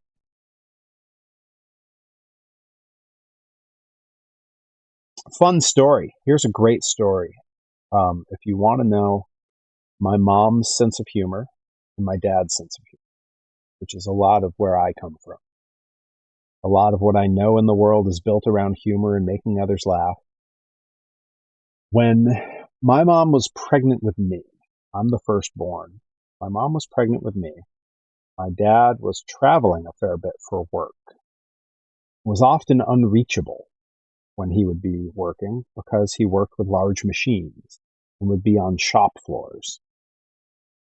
And there was a pretty pretty high likelihood, depending on what the travel and everything would be. Yo, the UHF set is incredible. Yeah, he has 2 UHF sets.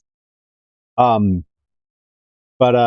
there's a pretty good chance he might not be reachable when my mom went into labor. And so, my mom threatened him that if he wasn't there when I was born, she would name me after him. Which makes it sound like he wasn't there, but he was there. The full sentence of what she said was, if you're not there, I will name this child after you, and his name will be Shithead Jr. I love that story. Funny enough, that story was also the first story I told that made my in-laws laugh. They love that story.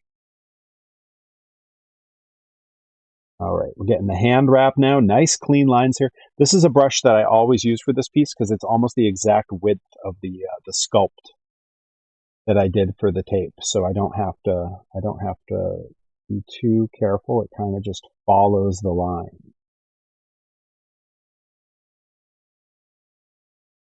I know that story put a smile on Day. Yeah, there it is. Day Without Darkness in the chat. I was going to say Day Without Darkness, very close to my parents, especially when I was a baby and I was yet to be born. And so that's a story that I know she, if she didn't experience it firsthand, she certainly was aware of that story and can attest to that being exactly my parents' sense of humor. All right, I'm going to hang this one up, and then we will work on those legs. He's got legs. All right. So far, this is going pretty good. This is a solid night's work. I think we're wow. I assumed we'd be way at the end of the stream. I thought I was running out of time. We're doing fantastic. OMG Meat Canyon follows him too. Meat Canyon does some great work. Look, I am super into people who do like film effects and stuff because it's basically the same sort of artscape as toy making. It's a lot of mold making and sculpting and painting for certain effects.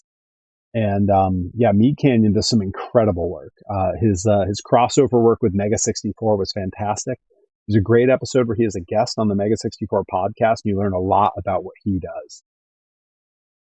Preacher Kid does the actual movie stuff. Yeah. Funky McClunky, if you look at who Funky McClunky follows, there are a lot of great toy accounts there. So some really cool stuff. All right. So sticking with this brush, do I want to keep using this one or do I want to go to a finer tip? Yeah, we're gonna go to a slightly finer tip brush to just get the edges here around the flames on the front, and then we're gonna go right back to this same brush. So I'm gonna try going with this little itty bitty one here and see what that does. It might not be enough. We might need a slightly larger one.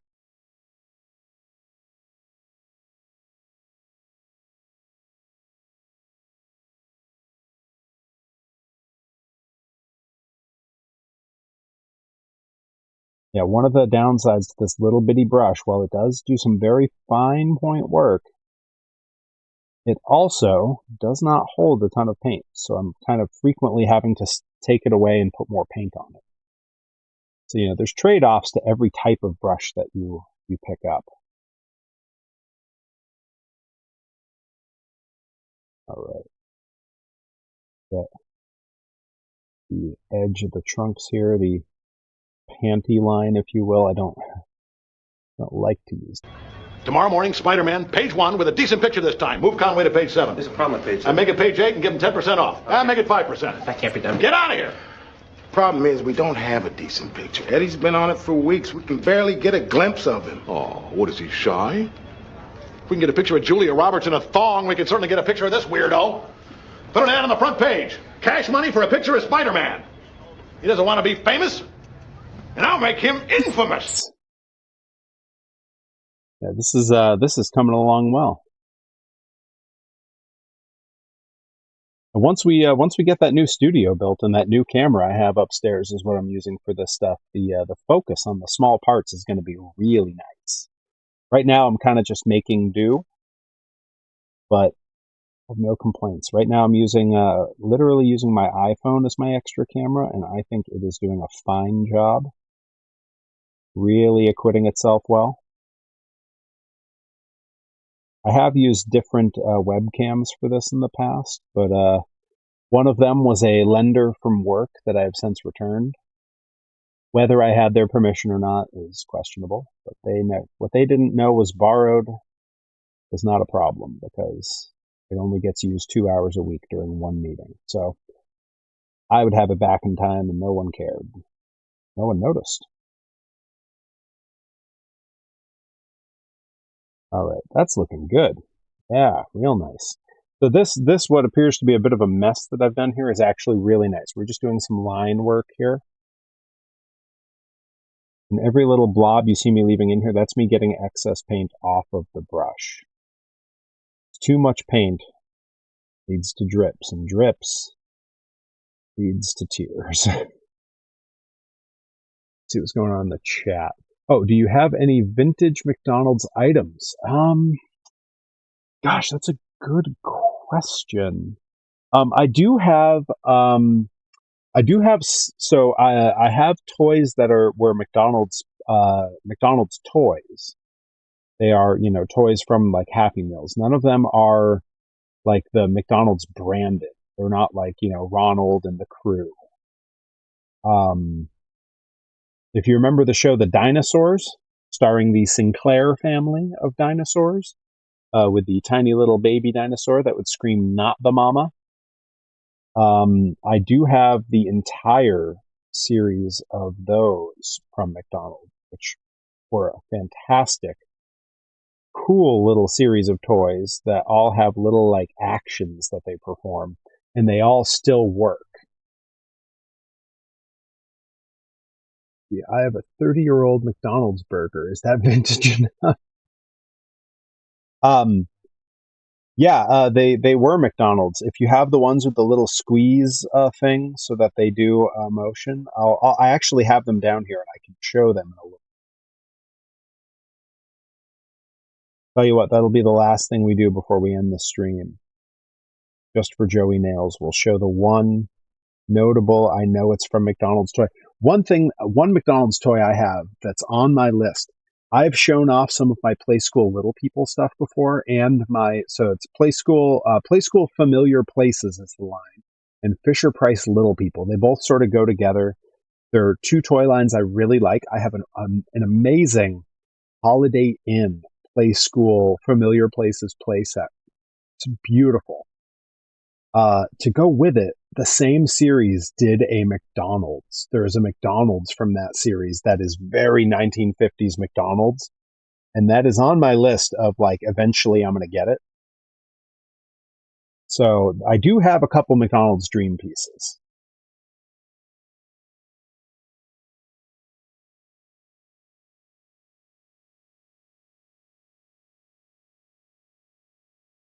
Right now, what I'm focusing on is just nice, clean lines. I can do the fill work very loosely and not worry too much about how it looks.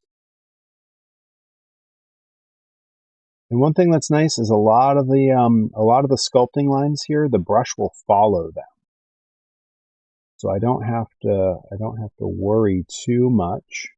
As long as I am very close, the brush will sort of fall into place.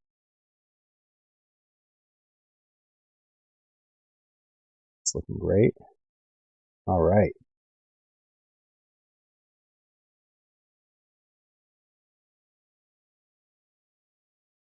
You can tell when I'm focusing up because I get a little bit quieter.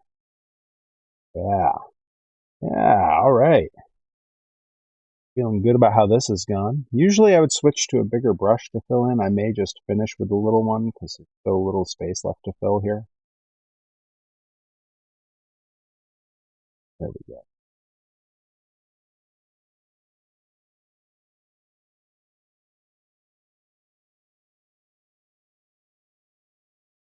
All right, and I think I will actually grab the slightly larger brush. I say larger, these brushes are teensy tiny. Take your time. Still waiting on the luau stuff. Yes. Yes. Who knows? Maybe one day I'll get the plush Perrys back in stock, and we'll be able to add to that plush collection. Yeah, Joey Nails, I'm glad I could turn you on to some of these toy designers, because there's some really cool stuff out there. Indie toy making, like indie art toy making, is one of the coolest scenes online. Like, generally just really nice people who are quick to share their process. I mean, I'm certainly indicative of that, coming on here and doing my entire process live. All right. That is looking really good. All right, so that is the trunks. Yeah, feel good about that. So I'm going to show you guys something pretty cool here. If you look carefully, and I don't know if it'll even show on camera, right up in there, there's two little dots of paint that kind of got away on me. If it'll focus. Yeah, you can't really see it. It falls in the shadow. And they are on the leg where I don't want them. What I'm going to do is let those dry. Once they're fully dry, I can go in with an X-Acto blade and very carefully just, and they'll just scrape right off. Gives me an idea for a future project. Oh! You, me, Perry plush ladder match. Joey Nails does have one. Joey Nails, you only have one plush Perry, right? I think you have the one in the trunks like this, the red and black trunks, right? Because there was the previous plush that was the Gravedigger trunks, that was sort of the bigger one. Those sold very quickly. I did not get a ton of them. I think I only had 15 of them made, and one of them lives with me as part of the archives. All right. So,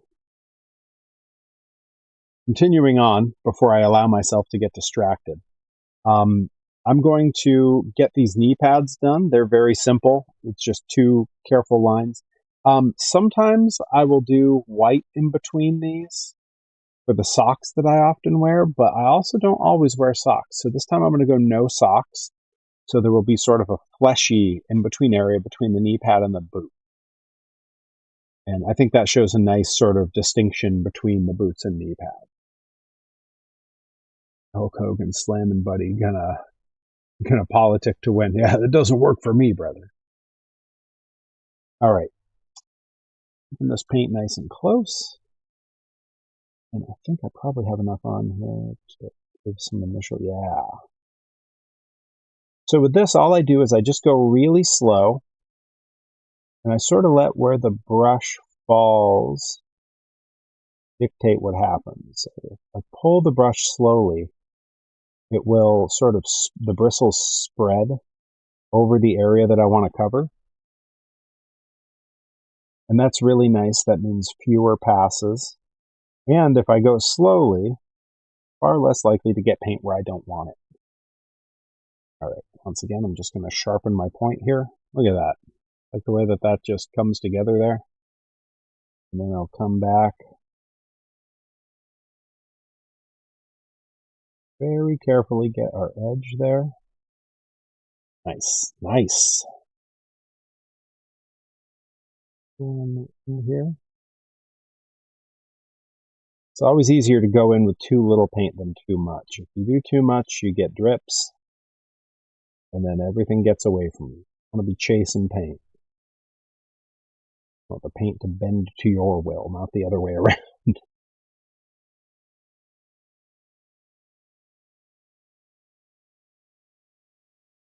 All right, there we go. Yeah, that's one knee pad looking nice and clean. Good lines. Fits with the sculpt. Real nice. Real happy with that. All right. Let's see, do I do the other knee pad first or the boot first? I guess I'll do the other knee pad first. It's real easy to hold this by the boot. It's hard to hold by any other part. Oh, what? I have a tool for this. Hang on. I grab one of my favorite tools so that I can hold this while I paint the parts that are currently the easiest to hold it by. If I put them, yeah, here they are. I believe I showed this last week on the workshop stream. But this is a pair of surgical clamps. And it's a very simple design. It's got slightly toothy, sort of flat bent edge, and they scissor. But down here, this part has teeth that just click together. Once they click together, it's held shut. So I can take our piece here by the joint. I can put that on there.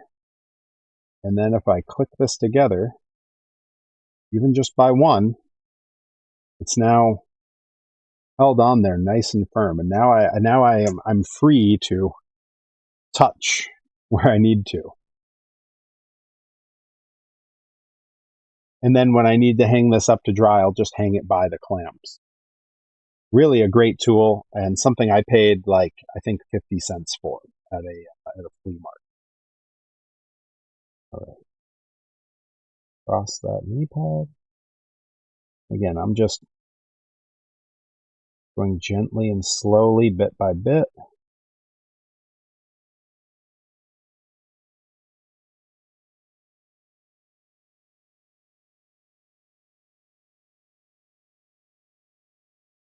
I know Sidney Bacabella also does hand painting of toys. I would love to see a stream of him do it.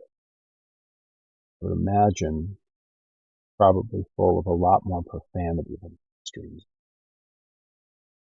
Who knows? Maybe he gets real zen about it. You know? No telling. When someone engages in their hobby, there's a calm involved in that.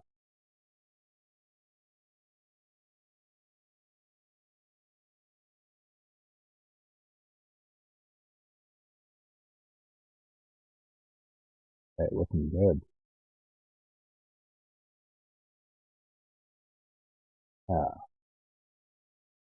Again, nice clean lines is all I'm looking for here. They don't have to be perfect, they just have to follow the sculpt. And that's important. He doesn't know how the internet works. I don't know about that. Are those my midwifery? Yeah. Yeah, they're fantastic for this use, and they're very inexpensive. Especially old beat up used ones like this. Like these are all chipped and rusty with bits of paint that I didn't put there on them. So they're a great tool in that regard. All right, now on the boots, I'm just going to go around the top edge of the boot very slowly, just to create that edge. Now I always loved how white laces look on black wrestling boots. I like that kind of aesthetic. I don't wear them that way, and it's largely because I know I'll have to paint them on a figure if I wear them. And painting the individual laces on a boot sounds stressful to me. That's the thing is I make a lot of decisions based on what's going to make painting these a little bit easier. And it's not about laziness, right?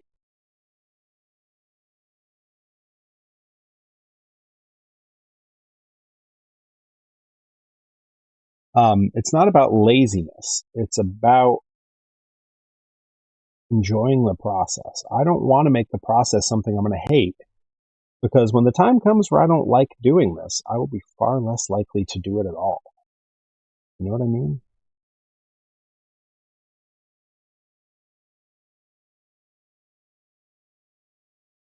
And it's the reason that when I design toys, I tend to design toys of either wrestlers I really like or friends, because that's enjoyable. That's fun. Making the Joey Nails figure was fun. Joey Nails is a pal of mine. He's someone I've watched grow as a performer and as a person. And so being able to work on his figure was cool, Similarly, when I've worked on Delmy and Rip's figures, that was, these are two good friends of mine who I know really well and who I appreciate their work and everything. So making a toy of them, really cool process that I'm really proud of.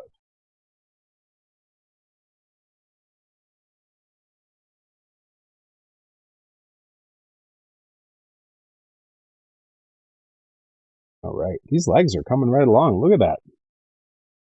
Boy, this is a very productive stream. Usually I'm painting 4 or 5 figures in the stream, so they're never anywhere near done because there's so many of them. This actually went real quick. Doing one at a time like this is a pure luxury. Pure luxury.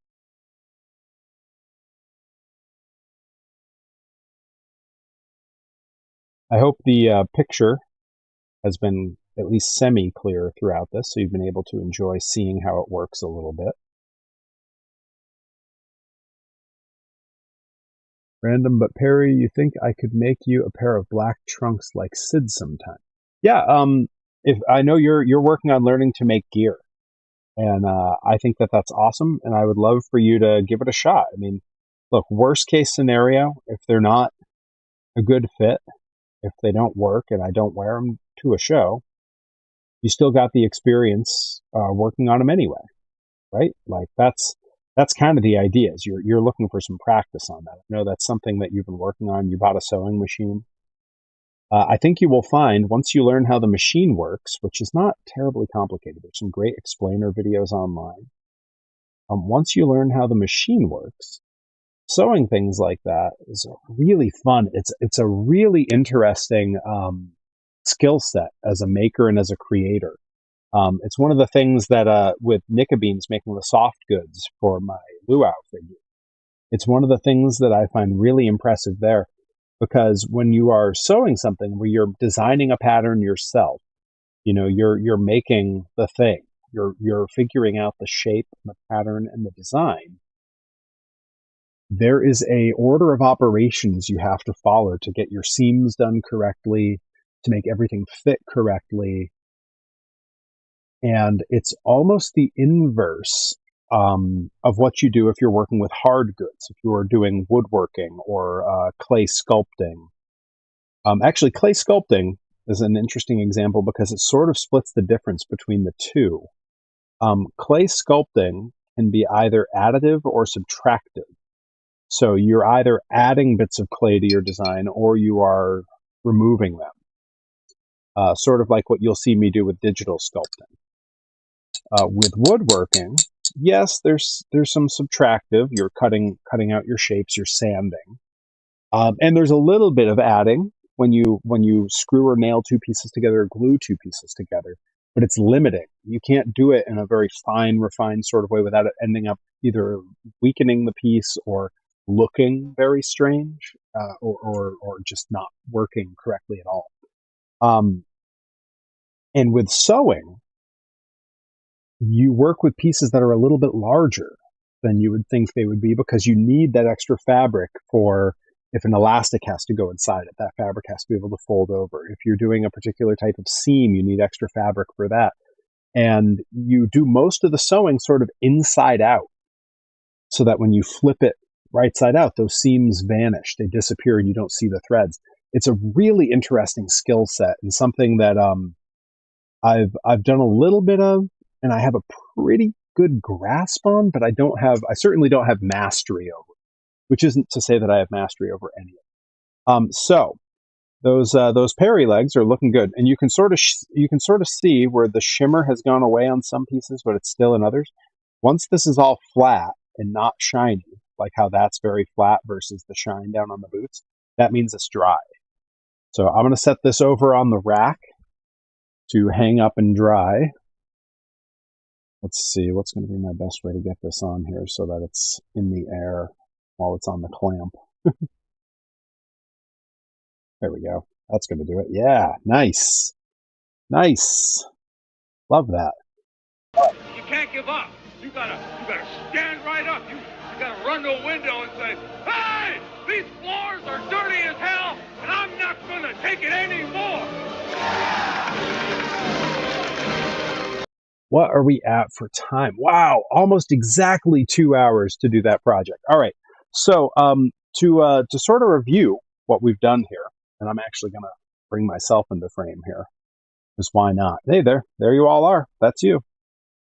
All right. Let's go ahead and point this in at the workshop here, and I'm going to get rid of that awkward corner cam. There we go. So to review, we have our Perry V1 figure now freshly painted. All that's left to do on that now will be some fine detail work, most of which I'm going to do after the clear coat.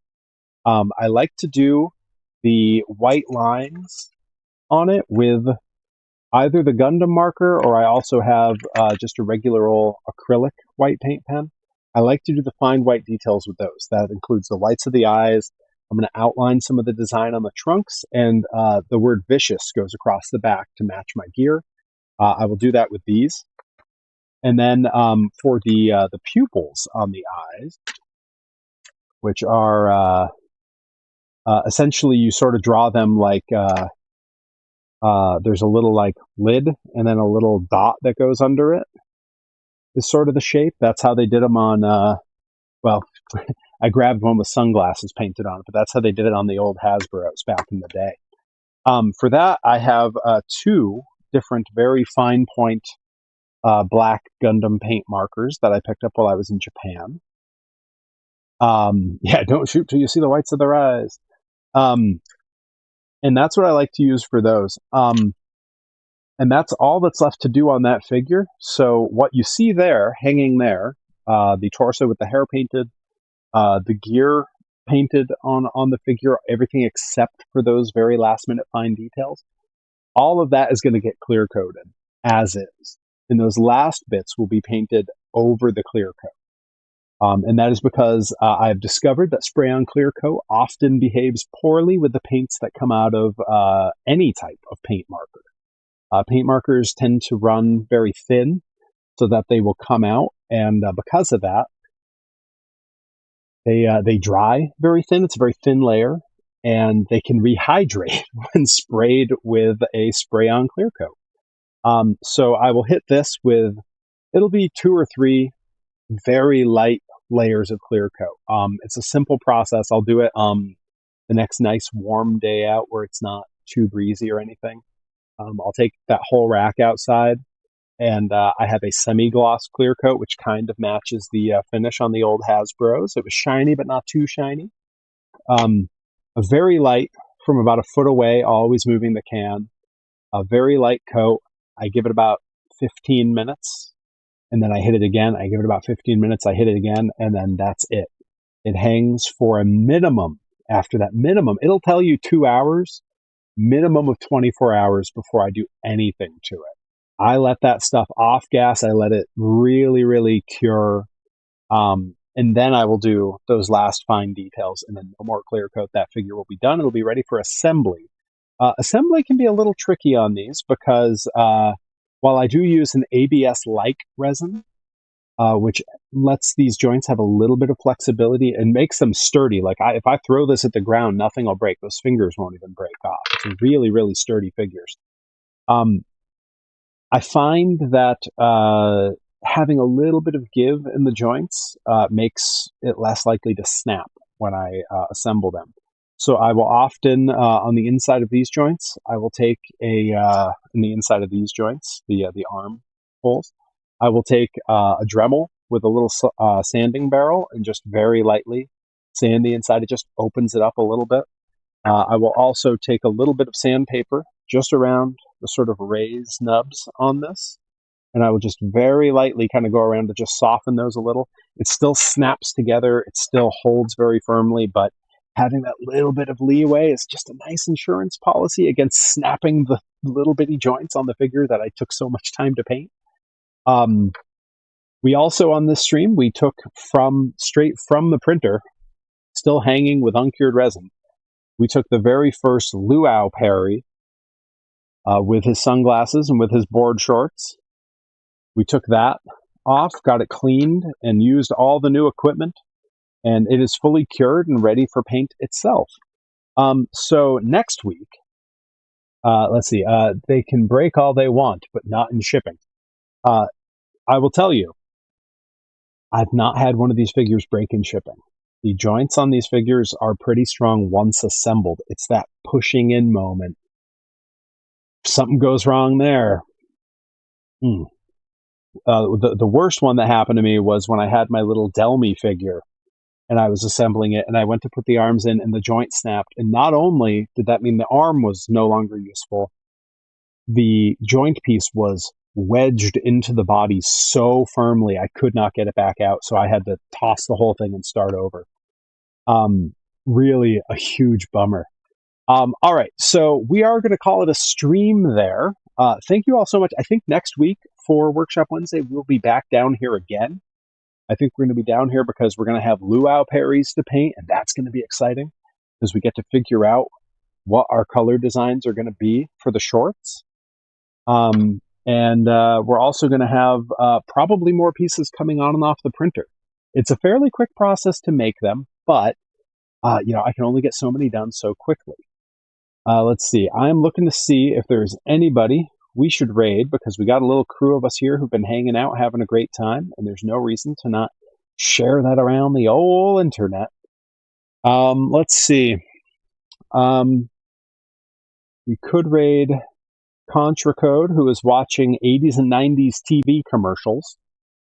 We could also raid Mega 64. Or we could raid... Who else? Frank Howley, I think, is probably watching some Joshi wrestling. I was going to show Joey the dinosaurs. You're right. You're absolutely right. We're not into the stream yet. We're going to raid someone in just a minute. In fact, I'm going to pre-type it so it's ready, and then I'm going to grab those dinosaur toys. Let's see. We are going to raid. Boy, he was on since before I started, so here's hoping that he's still on. I'm going to check right now and make sure he's still on. No, he's not. I need photos. Photos of Spider-Man. This is a poetry journal. Okay, then poems about Spider-Man. And I want to finish before you start. And before you finish, give me some coffee. And the poem should have the following rhyme scheme. A-B-B-A-A-B-B-A-C-D-E-C-D-E. What are you waiting for? Chinese New Year? Okay, we're going to raid Mega 64. But before we do, let me grab those toys I was going to show you.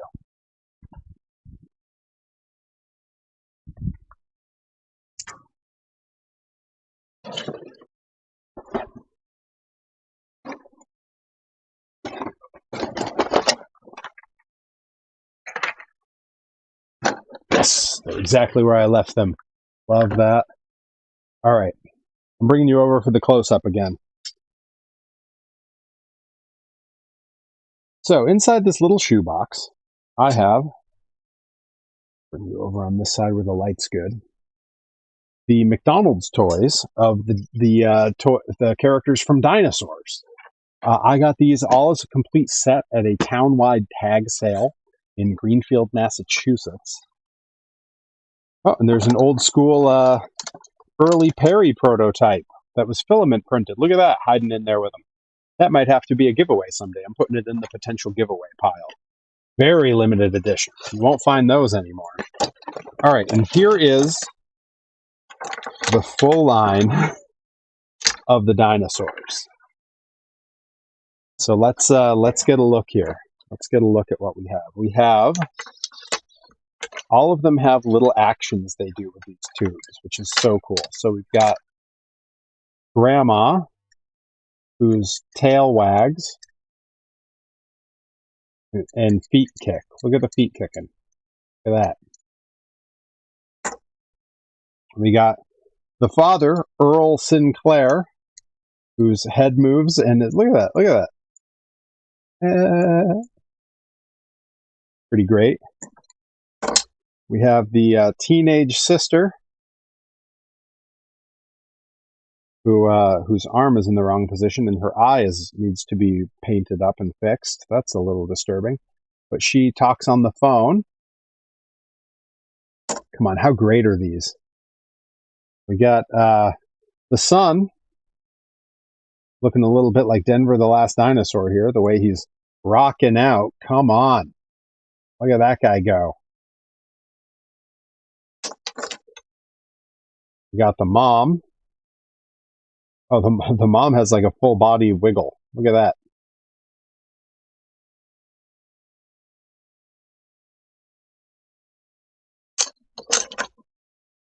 Reed Cooper, we call that an inside thought. Eric would be so jealous. I'm sure he would. All right, and then we got the baby, who of course slams a kitchen pan on his high chair and screams, "Not the mama!" Pretty excellent. There we go.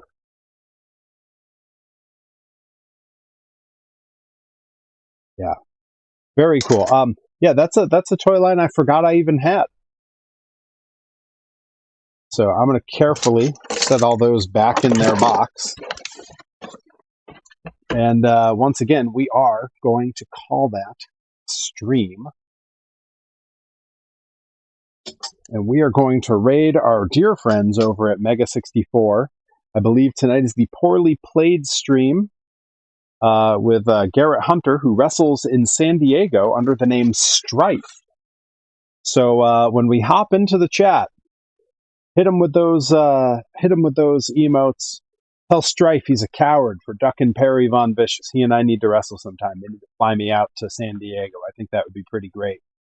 But yeah, I will be back on tomorrow for 7 p.m. with Johnny Torres for Stardew Valley, and I will see you all then. Take care, my friend.